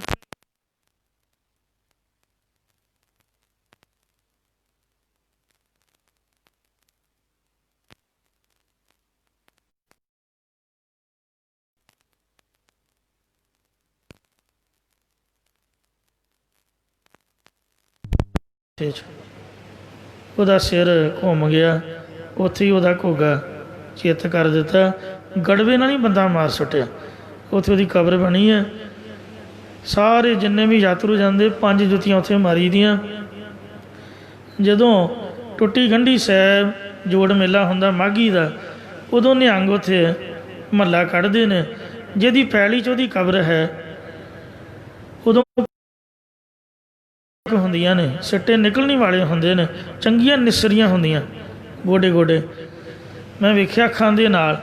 ਉਹ ਨਿਹੰਗ 50 ਘੋੜੇ ਅਤੇ ਕਣਕ ਉਹਦੀ ਦਰੜ ਦਿੰਦੇ ਨੇ। ਅਤੇ ਪਰ ਉਹਨਾਂ ਲੋਕਾਂ ਦੀ ਇਹ ਸ਼ਰਧਾ ਹੈ, ਜਿਹਦੀ ਪੈਲੀ 'ਚ ਫਸਲ ਨਾ ਹੁੰਦੀ ਹੋਏ, ਉਹ ਨਿਹੰਗਾਂ ਨੂੰ ਇਨਵਾਈਟ ਕਰਦੇ ਵੀ ਆਓ ਬਾਬਾ ਜੀ, ਸਮਝਦੇ ਵੀ ਗੁਰੂ ਗੋਬਿੰਦ ਸਿੰਘ ਦੇ ਘੋੜੇ ਨੇ, ਸਾਡੀ ਪੈਲੀ ਕਰਨ ਪਾਓ, ਕਿਉਂਕਿ ਉੱਧਰ ਕਲਰੀ ਜ਼ਮੀਨ ਹੈ, ਕਪਾਹ ਹੀ ਹੁੰਦੀ ਹੈ, ਹੋਰ ਕੱਖ ਨਹੀਂ ਹੁੰਦਾ। ਹੁਣ ਮਹਾਰਾਜ ਦੀ ਕਿਰਪਾ ਹੋਣ ਲੱਗ ਪਈ, ਅਤੇ ਉਹ ਘੋੜਿਆਂ ਦੇ ਚਰਨ ਪਵਾਉਂਦੇ ਨੇ, ਅਤੇ ਉਹ ਦੁੱਗਣੀ ਤਿੱਗਣੀ ਫਸਲ ਹੁੰਦੀ ਹੈ। ਇੱਕਦਮ ਕਣਕ ਹੋਈ ਲੰਮੇ ਪੈ ਜਾਂਦੀ, ਕਿ ਜਿਸ ਤਰ੍ਹਾਂ ਪੈਲੀ ਖਤਮ ਹੋ ਗਈ, ਫਸਲ ਨਹੀਂ ਹੋਊਗੀ। ਅਤੇ ਪਰ ਦੁੱਗਣਾ ਤਿੱਗਣਾ ਝਾੜ ਦੂਜਿਆਂ ਦੇ ਨਾਲੋਂ ਫਸਲ ਜ਼ਿਆਦਾ ਨਿਕਲਦੀ ਹੈ, ਜਿਹਦੀ ਪੈਲੀ ਵਿੱਚ ਉਹਦੀ ਕਬਰ ਹੈ, ਪੈਲੀ ਦੇ ਵਿੱਚ ਕਾਰ ਹੈ। ਅਤੇ ਇਸ ਵਾਸਤੇ ਮਹਾਰਾਜ ਸੱਚੇ ਪਾਤਸ਼ਾਹ ਜੀ ਕਹਿੰਦੇ ਨੇ, ਜਾਤ ਮੇਰੀ ਪਾਤ ਮੇਰੀ ਧਨ ਹਰ ਨਾਮ। ਮੇਰੀ ਜਾਤ ਵੀ ਪਤ ਵੀ ਧਨ ਵੀ ਹਰੀ ਦਾ ਨਾਮ ਹੈ। ਸੁਖ ਸਹਿਜ ਆਨੰਦ ਵਿਸਰਾਮ। ਜਿਸ ਕਰਕੇ ਸਹਿਜੇ ਹੀ ਸੁਖ ਆਨੰਦ ਸਰੂਪ ਦੇ ਵਿੱਚ ਟਿਕਾ ਪਾਉਣਾ ਕੀਤਾ ਹੈ। ਵਿਸ਼ਰਾਮ ਦੇ ਕੇ ਫਰਮਾਉਂਦੇ ਨੇ, ਪਾਰ ਬ੍ਰਹਮ ਜਪ ਪਹਿਰ ਸਨਾਹ। ਜਿਹੜਾ ਅਸੀਂ ਰੱਬ ਦਾ ਨਾਮ ਜਪਦੇ ਹਾਂ, ਇੱਕ ਵਾਰੀ ਉੱਚੀ ਬੋਲ ਕੇ ਕਹਿ ਦਿਓ, ਸਤਨਾਮ ਸ੍ਰੀ ਵਾਹਿਗੁਰੂ। ਇਹੀ ਸਾਡੀ ਸੰਜੋਗ ਪਾਈ ਹੋਈ ਹੈ। ਜਿਹੜੀ ਕੋਈ ਮੇਰੀ ਭੈਣ, ਮੇਰੀ ਬੀਬੀ, ਮੇਰੀ ਮਾਤਾ ਸਤਿਕਾਰਯੋਗ, ਆਮ ਲੋਕ ਡਰਦੇ ਨੇ ਆਮ ਤੌਰ 'ਤੇ ਵੀ ਅੱਧੀ ਰਾਤ, ਹੁਣ ਗੁਰਦੁਆਰਾ ਤਾਂ 2-2:30 ਵਜੇ ਤੋਂ ਹੀ ਖੁੱਲ੍ਹ ਜਾਂਦਾ, ਦਰਬਾਰ ਸਾਹਿਬ ਅੰਮ੍ਰਿਤਸਰ ਜਾਂ ਕਿਤੇ ਵੀ, ਅੰਬ ਸਾਹਿਬ ਲਾ ਲਓ, ਕਿਤੇ ਵੀ ਜੇ ਕੋਈ ਡਰੇ ਵੀ ਆਪਾਂ ਇਕੱਲੇ ਕਿਵੇਂ, ਕਈ ਵਾਰ ਅੰਮ੍ਰਿਤ ਵੇਲੇ ਸਾਥ ਨਹੀਂ ਬਣਦਾ, ਦਿਨੇ ਤਾਂ ਆਪਾਂ 100 ਸਾਥ ਲੈ ਲੈਂਦੇ ਹਾਂ, ਡਰਨ ਦੀ ਕੋਈ ਲੋੜ ਨਹੀਂ। ਇਹ ਭਾਵਨਾ ਰੱਖਣੀ ਹੈ ਗੁਰੂ ਘਰ ਆਉਣ ਲੱਗਿਆਂ, ਗੁਰ ਮੇਰਾ ਸੰਗ ਸਦਾ ਹੈ ਨਲ, ਸਿਮਰ ਸਿਮਰ ਤਿਸ ਸਦਾ ਸੰਭਾਲੇ। ਜਿਹੜਾ ਕੋਈ ਸ਼ਰਧਾ ਭਾਵਨਾ ਦੇ ਨਾਲ ਆਪਦੇ ਘਰ ਤੋਂ ਚੱਲ ਕੇ ਗੁਰੂ ਘਰ ਆਉਂਦਾ ਹੈ, ਉਹਦੇ ਸੱਜੇ ਪਾਸੇ ਅਤੇ ਖੱਬੇ ਪਾਸੇ ਗੁਰੂ ਗੋਬਿੰਦ ਸਿੰਘ ਮਹਾਰਾਜ ਸੱਚੇ ਪਾਤਸ਼ਾਹ ਦਾ ਪਹਿਰਾ ਹੁੰਦਾ ਹੈ। ਜ਼ਰੂਰੀ ਨਹੀਂ ਵੀ ਮਹਾਰਾਜ ਆਪ ਹੋਏ, ਉਹਦੇ ਸ਼ਹੀਦ ਸਿੰਘ ਵੀ ਹੋ ਸਕਦੇ ਨੇ, ਉਹਦੀ ਮਰਜ਼ੀ ਹੈ, ਉਹ ਜਿਵੇਂ ਮਰਜ਼ੀ ਸਿਕਿਉਰਟੀ ਕਰੇ। ਗੁਰੂ ਹਰਿ ਕ੍ਰਿਸ਼ਨ ਸਾਹਿਬ ਜੀ ਦੇ ਇਤਿਹਾਸ ਵਿੱਚ ਇਹ ਜ਼ਿਕਰ ਆਉਂਦਾ, ਮੈਂ ਇਤਿਹਾਸ ਪੜ੍ਹਿਆ, ਕਿਉਂਕਿ ਅਸੀਂ ਬ੍ਰਹਮ ਗਿਆਨੀ ਨਹੀਂ ਹਾਂ ਜਾਂ ਕੋਈ ਵੈਸੇ ਆਪਦੇ ਅਨੁਭਵ ਦੁਆਰਾ ਨਹੀਂ ਬੋਲਦੇ, ਜਿਹਨਾਂ ਨੂੰ ਅਨੁਭਵ ਹੈ ਉਹ ਕਥਾ ਕਰਦੇ ਨਹੀਂ। ਆਪਾਂ ਤਾਂ ਪੜ੍ਹ ਲਿਖ ਕੇ ਜੋ ਕੁਛ ਪੜ੍ਹੀ ਦਾ ਉਸੇ ਤਰ੍ਹਾਂ ਹੀ ਬੋਲੀ ਦਾ। ਇਤਿਹਾਸ ਮੈਂ ਗੁਰੂ ਹਰਿਕ੍ਰਿਸ਼ਨ ਸਾਹਿਬ ਦਾ ਪੜ੍ਹਿਆ ਹੈ ਕਿ ਇੱਕ ਗੱਦਾ ਚੋਰ ਸੀ। ਗੱਦਾ ਚੋਰ ਜਦ ਸੰਗਤਾਂ ਨੇ ਆ ਕੇ ਦੀਵਾਨ ਸਜਾਉਣਾ ਅੰਮ੍ਰਿਤ ਵੇਲੇ ਜਾਂ ਰਾਤ ਨੂੰ ਲੇਟ ਜਾਣਾ, ਉਹ ਗੱਦੇ ਚੋਰ ਨੇ ਵੇਖਣਾ ਵੀ ਲੋਕ ਜਿੰਦਰੇ ਮਾਰ ਕੇ ਗੁਰਦੁਆਰੇ ਚਲੇ ਗਏ, ਉਹਨਾਂ ਦੇ ਘਰ ਨੂੰ ਲੁੱਟ ਲੈਣਾ। ਸੰਗਤਾਂ ਸ਼ਿਕਾਇਤ ਕੀਤੀ, ਮਹਾਰਾਜ ਵੀ ਆਪਾਂ ਗੁਰਦੁਆਰੇ ਆ ਕੇ ਕਥਾ ਸੁਣਦੇ ਹੁੰਦੇ ਆ, ਪਿੱਛੋਂ ਚੋਰ ਕੋਈ ਲੁੱਟ ਕੇ ਲੈ ਜਾਂਦਾ। ਮਹਾਰਾਜ ਕਹਿੰਦੇ ਅੱਛਾ। ਅਤੇ ਉਹ ਫਿਰ ਜਿੱਥੇ ਵੀ ਜਾਵੇ ਉੱਥੇ ਗੁਰੂ ਹਰਿਕ੍ਰਿਸ਼ਨ ਸਾਹਿਬ ਜੀ ਉਹਨੂੰ ਦਿਖਾਈ ਦੇਣ, ਅਤੇ ਮਹਾਰਾਜ ਉਹਨੂੰ ਕਹਿਣ ਵੀ ਦੌੜ ਜਾ ਬਈ, ਉਹ ਡਰਦਾ ਮਾਰਾ ਦੌੜ ਜਾਏ। ਜਿੱਥੇ ਵੀ ਜਾਵੇ ਜਿਸ ਘਰ ਵਿੱਚ, ਉੱਥੇ ਮਹਾਰਾਜ ਉਹਨੂੰ ਦਿਖਣ। ਉਹ ਇੰਨਾ ਘਬਰਾ ਗਿਆ, ਉਹ ਸਿੱਧਾ ਫਿਰ ਗੁਰੂ ਸਾਹਿਬ ਦੇ ਸ਼ਰਨ ਵਿੱਚ ਆਇਆ। ਜਦ ਉਹ ਆ ਰਿਹਾ ਸੀ, ਸ੍ਰੀ ਗੁਰੂ ਹਰਿਕ੍ਰਿਸ਼ਨ ਸਾਹਿਬ ਜੀ ਬਹੁਤ ਘੱਟ ਬੋਲਦੇ ਸੀ, ਅਤੇ ਪਰ ਮਹਾਰਾਜ ਤਾਂ ਮਹਾਰਾਜ ਹੀ ਹੈ। 5.5 ਸਾਲ ਦੀ ਭਾਵੇਂ ਬਚਪਨ ਦੀ ਅਵਸਥਾ ਸੀਗੀ, ਹੈ ਤਾਂ ਅੰਤਰਜਾਮੀ। ਜਦੋਂ ਉਹ ਮੱਥਾ ਟੇਕਣ ਆ ਰਿਹਾ ਸੀ, ਅਜੇ ਅੱਧ ਕੁ 'ਚ ਆਇਆ ਸੀ ਬੈਠੀ ਸੰਗਤ ਦੇ ਵਿਚਕਾਰ, ਅਤੇ ਮਹਾਰਾਜ ਨੇ ਉੱਚੀ ਸਾਰੀ ਪੰਕਤੀ ਪੜ੍ਹੀ, ਬਹੁਤੀ ਗੱਲ ਨਹੀਂ ਕੀਤੀ ਵਧਾ ਘਟਾ ਕੇ, ਇੱਕੋ ਹੀ ਪੰਕਤੀ ਪੜ੍ਹੀ। ਇੰਨਾ ਅਸਰ ਹੁੰਦਾ ਵੇਖੋ, ਜਿੰਨਾ ਆਪ ਕਮਾਈ ਕੀਤੀ ਹੁੰਦੀ। ਗੁਰੂ ਸਾਹਿਬ ਪਾਰਬ੍ਰਹਮ ਪਰਮੇਸ਼ਰ ਨੇ, ਉਹਨਾਂ ਦੀ ਰਸਨਾ ਵਿੱਚ ਕਿੰਨਾ ਬਲ ਹੈ। ਗੁਰਬਾਣੀ ਦੀ ਇੱਕੋ ਹੀ ਪੰਕਤੀ ਪੜ੍ਹੀ, ਉਹਦੇ ਮੂੰਹ ਵੱਲ ਵੇਖ ਕੇ ਆਖਿਆ, ਚੋਰ ਕੀ ਹਮ ਭਰੇ ਨਾ ਕੋਏ, ਚੋਰ ਕੀਆ ਚੰਗਾ ਕਿਉਂ ਹੋਏ। ਇੰਨੀ ਪੰਕਤੀ ਪੜ੍ਹੀ। ਇਹ ਤੋਂ ਅਗਲਾ ਸ਼ਬਦ ਹੈ, ਸੁਣ ਮਨ ਅੰਧੇ ਕੁੱਤੇ ਕੂੜਿਆਰ। ਤੋ ਇਉਂ ਮਹਾਰਾਜ ਸੱਚੇ ਪਾਤਸ਼ਾਹ ਨੇ ਜਦ ਪੰਕਤੀ ਪੜ੍ਹੀ, ਉੱਕ ਗਿਆ ਕੇ ਚਰਨੀ ਪੈ ਗਿਆ। ਜਿਵੇਂ ਭੂਤ ਬੋਲਦਾ ਭੂਤਾਂ ਵਾਲੇ ਬਾਬਿਆਂ ਕੋਲ, ਇਹ ਮਹਾਰਾਜ ਦੇ ਘਰ ਆਪ ਦੀ ਔਗਣ ਇਨਸਾਨ ਆਪ ਜ਼ਾਹਰ ਕਰਦਾ। ਕਹਿੰਦਾ ਮਹਾਰਾਜ ਮੈਂ ਬਹੁਤ ਮਾੜਾ ਹਾਂ, ਮੈਂ ਚੋਰ ਹਾਂ ਜੀ, ਚੋਰ, ਕਿਰਪਾ ਕਰਕੇ ਮੈਨੂੰ ਬਖਸ਼ ਲਓ ਜੀ। ਮੈਂ ਸੰਗਤਾਂ ਦੇ ਘਰਾਂ ਵਿੱਚ ਚੋਰੀਆਂ ਕਰਦਾ ਰਿਹਾ ਹਾਂ ਜੀ, ਮੈਨੂੰ ਕਿਰਪਾ ਕਰਕੇ ਮਹਾਰਾਜ ਬਖਸ਼ ਲਓ। ਸੱਚੇ ਪਾਤਸ਼ਾਹ ਜੀ ਨੇ ਉਹਨੂੰ ਸ਼ੁਭ ਉਪਦੇਸ਼ ਬਖਸ਼ਿਆ।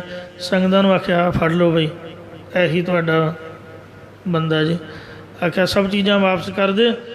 ਸਾਰਿਆਂ ਦੀਆਂ ਚੀਜ਼ਾਂ ਵਾਪਸ ਕਰਾਈਆਂ। ਇਹ ਮਹਾਰਾਜ ਨੇ ਚੋਰ ਨੂੰ ਸਾਧ ਬਣਾਇਆ। ਅਤੇ ਕਲਗੀਧਰ ਮਹਾਰਾਜ ਨੇ ਅੰਮ੍ਰਿਤ ਛਕਾ ਕੇ ਇਸਤਰੀਆਂ ਨੂੰ ਮਰਦ ਬਣਾਇਆ ਹੈ। ਜਿਸ ਬੀਬੀ ਦੇ ਗਾਤਰਾ ਪਾਇਆ ਹੋਵੇ, ਸੋਹਣਾ ਸੀਸ ਢੱਕਿਆ ਹੋਵੇ, ਜਾਂ ਕੇਸਗੀ ਸਜਾਈ ਹੋਵੇ, ਮਜਾਲ ਹੈ ਕੋਈ ਸਿਰ ਫਿਰਿਆ ਉਹਨੂੰ ਬੰਦਾ ਬੁਲਾ ਵੀ ਜਾਵੇ। ਕੋਈ ਬੁਲਾ ਕੇ ਜਾਏਗਾ ਕਿੱਥੇ? ਕੈੜੀ ਨੇਗਾ ਕੋਈ ਕਰਕੇ ਦਿਖਾਏ ਸਹੀ। ਚਿਹਰੇ ਮੋਹਰੇ ਦਾ ਪ੍ਰਭਾਵ ਹੁੰਦਾ ਸੰਗਤ ਵਾਲੇ ਬੰਦੇ ਦਾ। ਤੋ ਆਪ ਦਾ ਆਪ ਇਨਸਾਨ ਦਾ ਸਹੀ ਹੋਣਾ ਚਾਹੀਦਾ। ਕਿਸੇ ਦੀ ਮਜਾਲ ਨਹੀਂ ਵੀ ਉਹ ਰਾਹ ਕੱਟ ਜਾਏ ਜਾਂ ਆਵਾਜ਼ ਮਾਰ ਕੇ ਖਿਲਾਰ ਲਏ। ਤੋ ਇਸ ਲਈ ਚੜ੍ਹਦੀ ਕਲਾ ਅਵਸਥਾ ਦੇ ਵਿੱਚ ਰਹੀਏ। ਮਹਾਰਾਜ ਮੇਰਾ ਸਤਿਗੁਰ ਰਖਵਾਲਾ ਹੋਆ, ਧਾਰ ਕਿਰਪਾ ਪ੍ਰਭ ਹਾਥ ਦੇ ਰਾਖਿਆ, ਹਰ ਗੋਬਿੰਦ ਨਮਾ ਨਰੋਆ। ਮਹਾਰਾਜ ਦਾ ਨਾਮ, ਉਹਦੇ ਜਿਹੜੇ ਅੰਮ੍ਰਿਤ ਦੀ ਰਹਿਤ, ਉਹ ਸਾਡੀ ਰਾਖੀ ਹੈ। ਪਾਰ ਬ੍ਰਹਮ ਜਪ ਪਹਿਰ ਸਨਾਹ। ਵਿਸ਼ਰਾਮ ਦੇ ਕੇ ਫਰਮਾਉਂਦੇ ਕਿ ਪਾਰ ਬ੍ਰਹਮ ਪਰਮੇਸ਼ਰ ਦਾ ਜੋ ਨਾਮ ਜਪਣਾ ਇਹੀ ਅਸਾਂ ਨੇ ਸੰਜੋ ਪਹਿਨੀ ਹੋਈ ਹੈ। ਲੋਹੇ ਦਾ ਕੋਟ ਹੈ, ਕੋਟ ਆਵਦ ਤਿਸ ਬੇਦਤ ਨਾਹੀ। ਕਰੋੜਾਂ ਹੀ ਪ੍ਰਤੱਖ ਸ਼ਸਤਰ ਜਾਂ ਕਾਮ ਆਦਿਕ ਦੇ ਵਿਕਾਰਾਂ ਦੇ ਫੁਰਨੇ ਇਹਨੂੰ ਵਿੰਨ ਨਹੀਂ ਸਕਦੇ ਹਨ, ਮਨ ਵਿੱਚ ਛੇਕ ਨਹੀਂ ਕਰ ਸਕਦੇ ਹਨ। ਸੋ ਜਿਵੇਂ ਸਰਦਾਰ ਹਰੀ ਸਿੰਘ ਨਲੂਆ ਜਰਨੈਲ, ਉਹਨੂੰ ਇੱਕ ਪਠਾਣੀ ਬੀਬੀ ਨੇ ਬੇਨਤੀ ਕੀਤੀ ਕਿ ਸਿੱਖ ਸਰਦਾਰਾ, ਮੈਨੂੰ ਤੇਰੇ ਵਰਗਾ ਪੁੱਤਰ ਚਾਹੀਦਾ ਹੈ। ਸਰਦਾਰ ਨੇ ਉਹਦੀ ਦਿਲ ਦੀ ਭਾਵਨਾ ਨੂੰ ਸਮਝਦਿਆਂ ਹੋਏ ਆਖਿਆ, ਬੀਬੀ ਭੈਣ, ਜ਼ਰੂਰੀ ਨਹੀਂ ਵੀ ਆਪਣੇ ਘਰ ਪੁੱਤਰ ਹੋਵੇ। ਪਹਿਲੀ ਗੱਲ ਤਾਂ ਇਹ ਅਸੰਭਵ ਹੈ ਵੀ ਮੈਂ ਸਿੰਘ ਹਾਂ, ਤੂੰ ਮੁਸਲਮਾਨ ਹੈ, ਅਤੇ ਚਲੋ ਇਹ ਮਰਿਆਦਾ ਤੋਂ ਉਲਟ ਕੰਮ ਹੋ ਹੀ ਜਾਏ, ਨਿਕਾਹ ਹੋ ਗਿਆ, ਕੀ ਪਤਾ ਧੀ ਜੰਮ ਪਏ। ਜੇ ਪੁੱਤਰ ਜੰਮੇ ਵੀ ਕੀ ਪਤਾ ਉਹ ਸਾਡੇ ਮੁਤਾਬਕ ਨਾ ਹੀ ਹੋਵੇ। ਕਿੰਨਾ ਚੰਗਾ ਹੋਵੇ ਤੂੰ ਮੈਨੂੰ ਹੀ ਆਪਣਾ ਪੁੱਤਰ ਬਣਾ ਲਾ, ਤੂੰ ਮੇਰੀ ਮਾਂ ਹੈ। ਮਾਂ ਕਹਿ ਕੇ ਉਹਦੇ ਪੈਰੀਂ ਹੱਥ ਲਾਤਾ। ਜਿਉਂ ਹੀ ਪੈਰੀਂ ਹੱਥ ਲਾਇਆ, ਉਹਦੀ ਭਾਵਨਾ ਸ਼ੁੱਧ ਹੋ ਗਈ, ਉਹਦੇ 'ਤੇ ਇੰਨੀ ਕਿਰਪਾ ਹੋ ਗਈ ਅਤੇ ਮਨ ਬਿਲਕੁਲ ਸ਼ਾਂਤ ਹੋ ਗਿਆ। ਉਸ ਵਕਤ ਉਹਨੇ ਮਾਫੀ ਮੰਗੀ। ਇਹ ਜਮਰੌਦ ਦੇ ਕਿਲੇ ਦੀ ਗੱਲ ਹੈ, ਸਰਦਾਰ ਹਰੀ ਸਿੰਘ ਨਲੂਏ ਦੀ। ਤੋ ਇਸ ਲਈ ਜਿਹੜੇ ਸ਼ਸਤਰ ਹਨ ਕਾਮ, ਕ੍ਰੋਧ, ਲੋਭ, ਮੋਹ, ਹੰਕਾਰ ਦੇ, ਅਤੇ ਵੇਖੋ ਪ੍ਰਤੱਖ ਸ਼ਸਤਰ ਵੀ ਹਰੀ ਸਿੰਘ ਨਲੂਏ ਨੂੰ ਜਿੱਤ ਨਹੀਂ ਸਕੇ। ਜਮਰੌਦ ਦਾ ਕਿਲਾ ਉਹਨੇ ਫਤਿਹ ਕੀਤਾ ਅਤੇ ਵਿੱਚ ਆਸਣ ਲਾਇਆ। ਉਸ ਤੋਂ ਬਾਅਦ ਜਿਹੜਾ ਕਾਮ ਦਾ ਤੀਰ ਹੈ ਉਹ ਵੀ ਉਹਦੇ ਨਹੀਂ ਵੱਜਿਆ, ਖੁੰਡਾ ਹੋ ਕੇ ਧਰਤੀ 'ਤੇ ਡਿੱਗ ਪਿਆ। ਇਉਂ ਵਿਕਾਰਾਂ ਦੇ ਫੁਰਨਿਆਂ ਰੂਪੀ ਸ਼ਸਤਰ ਵੀ ਜਿਹੜੀ ਨਾਮ ਦੀ, ਬਾਣੀ ਦੀ, ਮਰਿਆਦਾ ਦੀ ਸੰਜੋ ਹੈ, ਜੋ ਕਲਗੀਧਰ ਦੀ ਕਿਰਪਾ ਹੈ, ਉਹਨੂੰ ਵਿੰਨ ਨਹੀਂ ਸਕਦੇ ਹਨ।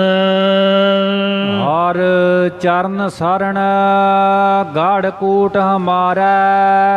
ਜਿਹੜੇ ਕੋਟ ਕਿਲੇ ਹੁੰਦੇ ਹਨ, ਇਹ ਜਦੋਂ ਬਾਹਰਲਾ ਰਾਜਾ ਕੋਈ ਬਾਹਰਲੀ ਫੌਜ ਚੜਾਈ ਕਰੇ ਉਹਦੇ ਤੋਂ ਬਚਣ ਲਈ ਹੁੰਦੇ ਨੇ। ਕੁਛ ਵੀ ਨਾ ਸੂਝੇ ਕਿਲੇ ਦੀ ਓਟ ਲੈਂਦੇ ਨੇ। ਪਰਮੇਸ਼ਰ ਦੇ ਚਰਨਾਂ ਦੀ ਓਟ ਸਤ ਸੰਗਤ ਹੀ ਸਾਡੇ ਲਈ ਕਰੋੜਾਂ ਕਿਲੇ ਹਨ। ਜਾਂ ਕੋਟ ਸ਼ਹਿਰ ਦੇ ਦੁਆਲੇ ਹੁੰਦਾ ਅਤੇ ਕਿਲੇ ਫੌਜਾਂ ਦੇ ਰਹਿਣ ਲਈ ਬਣਾਏ ਹੁੰਦੇ ਨੇ। ਇਉਂ ਹਰੀ ਦੀ ਸ਼ਰਨੀ ਸਾਡੇ ਸਰੀਰ ਲਈ ਸ਼ਹਿਰ ਦੇ ਦੁਆਲੇ ਕੋਟ, ਸਰੀਰ ਰੂਪੀ ਸ਼ਹਿਰ ਦੇ ਦੁਆਲੇ, ਅਤੇ ਹਰੀ ਦੀ ਸ਼ਰਨੀ ਸੰਤੋ ਖਾਦਕ ਦੇਵੀ ਗੁਣਾ ਰੂਪੀ ਫੌਜ ਦੇ ਰਹਿਣ ਲਈ ਕਿਲਾ। ਜਦ ਕੀਰਤਨ ਸੋਹਲੇ ਦਾ ਪਾਠ ਕਰੀਦਾ ਅਤੇ 4 ਸ਼ਬਦ ਪਹਿਲਾਂ ਜ਼ਰੂਰੀ ਪੜ੍ਹੀਦੇ ਹਨ। ਗੁਟਕੇ ਦੇ ਵਿੱਚ ਵੀ ਆਪਣੇ ਗੁਰਦੁਆਰੇ ਦੇ ਗੁਟਕੇ 'ਚ ਲਿਖੇ ਹੋਏ ਨੇ। ਉਹਦਾ ਸਿਰਲੇਖ ਹੈ ਰੱਖਿਆ ਦੇ ਸ਼ਬਦ, ਕਈਆਂ ਨੂੰ ਪਤਾ ਨਹੀਂ ਹੁੰਦਾ। ਅਤੇ ਮਨਵੀਰ ਜੀ ਵੀ ਇਹਨਾਂ ਕਰੀ ਕਿ ਰੱਖਿਆ ਦੇ ਸ਼ਬਦ ਦਾ ਚੈਪਟਰ ਤਾਂ ਐਂਡ 'ਤੇ ਵੀ ਆ। ਮੈਂ ਕਿਹਾ ਵੀਰ ਜੀ ਇਹਨੂੰ ਕੱਟਣਾ ਨਹੀਂ। ਫਿਰ ਉਹਨਾਂ ਨੂੰ ਮੈਂ ਸਾਖੀ ਸੁਣਾਈ। ਮੈਂ ਕਿਹਾ ਇਹਦੀ ਉਥਾਨਗਾ ਇੰਝ ਹੈ, ਇਹ ਕੀਰਤਨ ਸੋਹਲੇ ਦੇ ਨਾਲ ਵੱਖਰੇ 4 ਸ਼ਬਦ ਰੱਖਿਆ ਦੇ ਸ਼ਬਦ ਜ਼ਰੂਰੀ ਹਨ। ਜਿਹੜੇ ਬਾਅਦ ਵਾਲੇ ਨੇ ਰੱਖੇ ਦੇ ਸ਼ਬਦ ਉਹ ਸ਼ਬਦ ਵੱਖਰਾ ਅਲੱਗ ਉਹ ਹੈ। ਪਰ ਕੀਰਤਨ ਸੋਹਲੇ ਦੇ ਨਾਲ ਗੁਰੂ ਅਰਜਨ ਸਾਹਿਬ ਨੇ ਆਗਿਆ ਕੀਤੀ ਹੈ ਪੜ੍ਹਨ ਵਾਸਤੇ। ਇੱਕ ਸੁਦਾਗਰ ਸਿੱਖ ਗੁਰੂ ਜੀ ਦੇ ਚਰਨਾਂ ਵਿੱਚ ਹਾਜ਼ਰ ਹੋਇਆ, ਕਹਿਣ ਲੱਗਾ ਜੀ ਮੇਰੇ ਘੋੜੇ ਕੋਈ ਚੁਰਾ ਕੇ ਲੈ ਜਾਂਦਾ ਹੈ, ਕਿਉਂਕਿ ਨਿੱਤ ਨਵੀਂ ਜਗ੍ਹਾ 'ਤੇ ਰਹਿਣਾ ਪੈਂਦਾ ਹੈ ਅਤੇ ਸਿਕਿਉਰਿਟੀ ਹੁੰਦੀ ਨਹੀਂ ਬਗਾਨੀ ਜਗ੍ਹਾ 'ਤੇ। ਕਿੰਨਾ ਕੁ ਬੰਦਾ ਜਾ ਕੇ ਮੁੜ ਕੇ ਕੰਮ ਹੀ ਕਰਨਾ ਹੁੰਦਾ, ਸੌਣਾ ਤਾਂ ਪੈਂਦਾ ਹੀ ਆ। ਚੋਰ ਦਾ ਪਤਾ ਨਹੀਂ ਲੱਗਦਾ ਵੀ ਕਿਹੜਾ ਚੋਰ ਹੈ, ਉਹ ਰੋਜ਼ ਹੀ ਮੇਰੇ ਘੋੜੇ ਚੁਰਾ ਲੈਂਦਾ, ਅਤੇ ਤੁਸੀਂ ਕਿਰਪਾ ਕਰਕੇ ਕੋਈ ਉਪਾਅ ਦੱਸੋ। ਸਤਿਗੁਰੂ ਜੀ ਕਹਿੰਦੇ ਕੀਰਤਨ ਸੋਹਲਾ ਪੜ੍ਹਦਾ ਹੁੰਦਾ? ਕਹਿੰਦੀ ਜੀ ਹਾਂ ਕੀਰਤਨ ਸੋਹਲਾ ਤਾਂ ਮੈਂ ਪੜ੍ਹਦਾ। ਕਹਿੰਦੇ ਉਹਦੇ ਤੋਂ ਪਹਿਲਾਂ 4 ਸ਼ਬਦ ਹੋਰ ਪੜ੍ਹ ਲਿਆ ਕਰ। ਉਹ ਮਹਾਰਾਜ ਨੇ ਬਖਸ਼ਿਸ਼ ਕੀਤੇ ਸੁਦਾਗਰ ਸਿੱਖ ਨੂੰ। ਸੋਰਠ ਮਹੱਲਾ ਪੰਜਵਾ। ਗੁਰ ਕਾ ਸ਼ਬਦ ਰਖਵਾਰੇ, ਚੌਕੀ ਚੌਗਿਰਦ ਹਮਾਰੇ। ਰਾਮ ਨਾਮ ਮਨ ਲਾਗਾ, ਜਾ ਮਨ ਲਜਾਏ ਕਰ ਭਾਗਾ। ਪ੍ਰਭ ਜੀ ਤੂੰ ਮੇਰੋ ਸੁਖ ਦਾਤਾ, ਬੰਧਨ ਕਾਟ ਕਰੇ ਮਨ ਨਿਰਮਲ, ਪੂਰਨ ਪੁਰਖ ਵਿਧਾਤਾ। ਰਹਾਉ ਨਾਨਕ ਪ੍ਰਭੇ ਬਨਾਸੀ, ਤਾਕੀ ਸੇਵਨ ਬਿਰਥੀ ਜਾਸੀ, ਅਨੰਦ ਕਰੇ ਤੇਰੇ ਦਾਸਾ, ਜਾਂ ਪੂਰਨ ਹੋਈ ਆਸਾ। ਇੱਕ ਸ਼ਬਦ। ਬਿਲਾਵਲ ਮਹੱਲਾ ਪੰਜਵਾ। ਤਾਤੀ ਵਾਉ ਨ ਲੱਗਈ, ਪਾਰ ਬ੍ਰਹਮ ਸਰਨਾਈ, ਚੌਗਿਰਦ ਹਮਾਰਾ ਰਾਮ ਕਾਰ, ਦੁਖ ਲਗੇ ਨ ਭਾਈ। ਸਤਿਗੁਰ ਪੂਰਾ ਭੇਟਿਆ, ਜਿਨ ਬਣਤ ਬਣਾਈ, ਰਾਮ ਨਾਮ ਔਖ ਦੀਆ, ਏਕਾ ਲਵਲਾਈ। ਰਹਾਉ ਰਾਖ ਲੀਏ ਤੇ ਰਖਣ ਹਾਰ, ਸਭ ਵਿਆਦ ਮਿਟਾਈ, ਕਹੋ ਨਾਨਕ ਕਿਰਪਾ ਭਈ, ਪ੍ਰਭ ਭਏ ਸਹਾਈ। ਦੋ ਸ਼ਬਦ। ਸ਼ਲੋਕ। ਜੈ ਸਾਧੂ ਗੋਬਿੰਦ ਭਜਨ, ਕੀਰਤਨ ਨਾਨਕ ਨੀਤ, ਨਾ ਹੋਣਾ ਤੂੰ ਨ ਛੁਟ, ਨਿਕਲ ਨ ਜਾਈਓ ਦੂਤ। ਦੋ ਪੰਕਤੀਆਂ ਦਾ ਸ਼ਲੋਕ। ਤੀਸਰਾ। ਚੌਥਾ। ਸ਼ਲੋਕ ਮਹੱਲਾ ਪੰਜਵਾ। ਮਨ ਮੈਂ ਚਿਤਮੋ ਚਿਤਮਨੀ, ਉਦਮ ਕਰੋ ਠਨੀਤ, ਹਰ ਕੀਰਤਨ ਕਾ ਆਹਰੋ, ਹਰ ਦੇਹੋ ਨਾਨਕ ਕੇ ਮੀਤ। ਤੋਂ ਬਾਅਦ ਸੁਹੇਲਾ ਕਹਿਣਾ ਹੈ। ਚਾਰ ਸ਼ਬਦ। ਅਤੇ ਮੇਰੇ ਨਾਨਾ ਜੀ ਇੱਕ ਸ਼ਬਦ ਹੋਰ ਪੜ੍ਹਦੇ ਹੁੰਦੇ, ਉੱਚੀ ਬੋਲ ਕੇ ਆਪਾਂ ਲਾਗੇ ਸੁਣਨਾ, ਬੜਾ ਆਨੰਦ ਆਉਣਾ। ਸੋਚਣਾ ਵੀ ਸਾਨੂੰ ਵੀ ਪੜ੍ਹਨਾ ਆ ਜਾਊ। ਸੰਤ ਕਰਤਾਰ ਸਿੰਘ ਖਾਲਸਾ ਪਿੰਡਾਂ ਵਾਲੇ ਨੇ ਗੁਟਕਾ ਛਾਪਿਆ, ਉਹਨਾਂ ਨੇ ਵੀ ਇਹ ਸ਼ਬਦ ਨਾਲ ਛਾਪ ਦਿੱਤਾ। ਇੱਕ ਪੰਜਵਾਂ ਸ਼ਬਦ। ਇਹਨਾਂ ਸ਼ਬਦਾਂ ਤੋਂ ਪਹਿਲਾਂ ਸਹਿਸਕ੍ਰਿਤੀ ਦਾ ਉਹ ਸ਼ਲੋਕ ਹੈ, ਜਦ ਬੱਚੇ ਦੀ ਆਸ ਵਾਲੀ ਮਾਂ ਹੋਵੇ, ਕਿਸੇ ਭੂਤਾਂ ਵਾਲੇ ਬਾਬੇ ਜਾਂ ਜਾਦੂ ਟੂਣੇ ਧਾਗੇ ਤਵੀਤਾਂ ਵਾਲਿਆਂ ਦੇ ਕੋਲ ਜਾਣ ਦੀ ਬਜਾਏ, ਅਤੇ ਜਾਂ ਕੋਈ ਪਾਣੀ ਧਾਣੀ ਜਾਂ ਕੋਈ ਰੱਖ ਰੁੱਖ ਬੰਨ੍ਹਣ ਦੀ ਬਜਾਏ ਇਹ ਸ਼ਬਦ ਦਾ ਪਾਠ ਕਰੇ। ਬੱਚੇ ਦੀ ਰੱਖਿਆ ਜੰਮਣ ਤੋਂ ਪਹਿਲਾਂ ਵੀ ਹੁੰਦੀ ਹੈ। ਸਿਰ ਮਸਤਕ ਰੱਖਿਆ ਪਾਰ ਬ੍ਰਹਮੰ, ਹਸਤ ਕਾਇਆ ਰੱਖਿਆ ਪਰਮੇਸ਼ਵਰ, ਆਤਮ ਰੱਖਿਆ ਗੋਪਾਲ ਸੁਆਮੀ, ਤਨ ਚਨ ਰੱਖਿਆ ਜਗਦੀਸ਼ਵਰ, ਸਰਬ ਰੱਖਿਆ ਗੁਰ ਦਿਆਲ ਹੈ, ਪੈ ਦੁਖ ਵਿਨਾਸ਼ਨ, ਭਗਤ ਵਛਲ, ਅਨਾਥ ਨਾਥੇ, ਸਰਨ ਨਾਨਕ ਪੁਰਖ ਅਚੁੱਤ ਹੈ। ਇਹ ਸ਼ਬਦ ਦਾ ਪਾਠ ਜਿਹੜੇ ਬਾਣੀ ਦਾ ਆਸਰਾ ਲੈਂਦੇ ਨੇ, ਗੁਰੂ ਗ੍ਰੰਥ ਸਾਹਿਬ ਦਾ ਆਸਰਾ ਲੈਂਦੇ, ਮਹਾਰਾਜ ਦੇ ਚਰਨਾਂ 'ਚ ਅਰਦਾਸ ਕਰਦੇ, ਸਤਿਗੁਰੂ ਕਿਰਪਾ ਕਰਦਾ। ਆ ਥੋੜ੍ਹਾ ਹੀ ਚਿਰ ਮੈਨੂੰ ਕਿਸੇ ਨੇ ਦੱਸਿਆ, ਅੰਮ੍ਰਿਤ ਵੇਲੇ ਨਿਤਨੇਮ ਵਾਲੇ ਸਿੰਘ ਨੇ ਅਰਦਾਸ ਕੀਤੀ, ਕੋਈ ਡਾਕਟਰ ਨੇ ਭਰਮ ਪਾਤਾ, ਅਤੇ ਉਹ ਬਾਅਦ 'ਚ ਵੀ ਨਾ ਮੰਨਣ, ਬੱਚਾ ਸਹੀ ਸਲਾਮਤ। ਉਹ ਕਹਿਣ ਇਸ ਤਰ੍ਹਾਂ ਹੋ ਨਹੀਂ ਸਕਦਾ, ਜੋ ਅਸੀਂ ਕਿਹਾ ਸਹੀ ਸੀਗਾ। ਉਹਨਾਂ ਆਖਿਆ ਵੀ ਬੱਚੇ ਦਾ ਜਨਮ ਨਹੀਂ ਹੋਏਗਾ, ਜੇ ਜਨਮ ਹੋਇਆ ਲੂਲਾ ਲੰਗੜਾ ਪਿੰਗਲਾ ਕੋਈ ਨਾ ਕੋਈ ਵੱਜ ਹੋਊਗੀ। ਉਹਨਾਂ ਆ ਕੇ ਮਹਾਰਾਜ ਦੇ ਚਰਨਾਂ 'ਚ ਅਰਦਾਸ ਕਰਾਈ, ਅਤੇ ਉਹ ਜਿਹੜਾ ਸਿੰਘ ਪੰਜ ਬਾਣੀਆਂ ਪੜ੍ਹਦਾ ਉਹਨੇ ਅਰਦਾਸ ਕੀਤੀ, ਬੱਚੇ ਦਾ ਜਨਮ ਸਹੀ ਹੋਇਆ। ਡਾਕਟਰ ਹੈਰਾਨ ਰਹਿ ਗਏ। ਇਉਂ ਗੁਰੂ ਘਰ ਦੀ ਤਾਕਤ ਅੱਗੇ ਸਾਰੇ ਲੋਕ ਨਿਆਉਂਦੇ ਨੇ।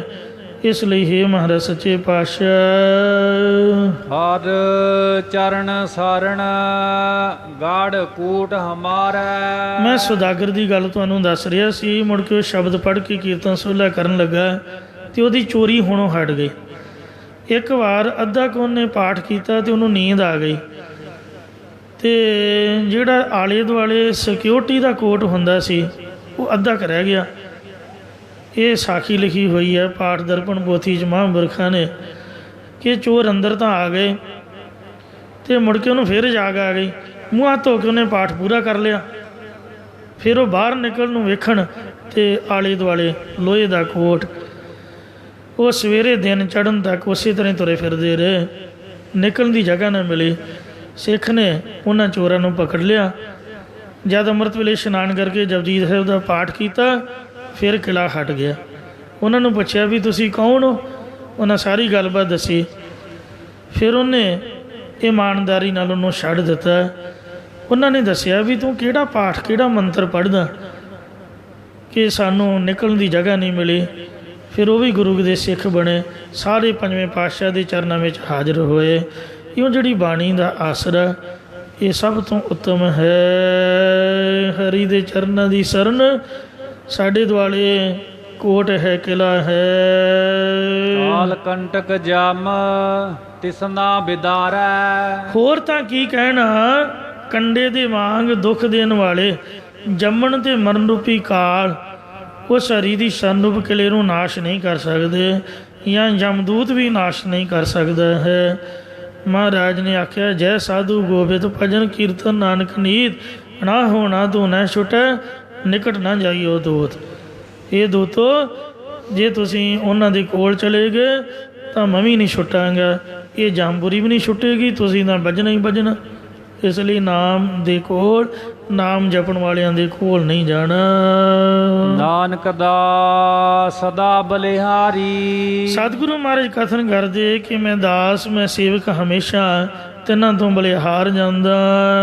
ਸੇਵਕ ਸੰਤ ਰਾਜਾ ਰਾਮ ਮੁਰਾਰੀ। ਜਿਹੜੇ ਹੇ ਪ੍ਰਕਾਸ਼ ਰੂਪ ਵਾਹਿਗੁਰੂ, ਮੋਰਾਦਿਕ ਦੈਂਤਾ ਦਾ ਨਾਸ਼ ਕਰਨ ਵਾਲੇ, ਇਹ ਪਰਮੇਸ਼ਰ ਤੇਰੇ ਸੇਵਕ ਨੇ, ਤੇਰੇ ਸੰਤ ਨੇ, ਜੋ ਸ਼ਾਂਤ ਚਿੰਤ ਵਾਲੇ ਤੇਰੇ ਸੇਵਕ ਦਾਸਾ ਭਾਵ ਧਾਰ ਕੇ ਰਹਿੰਦੇ ਹਨ, ਉਹਨਾਂ ਤੋਂ ਅਸੀਂ ਬਲਿਹਾਰ ਕੁਰਬਾਨ ਜਾਂਦੇ ਹਾਂ।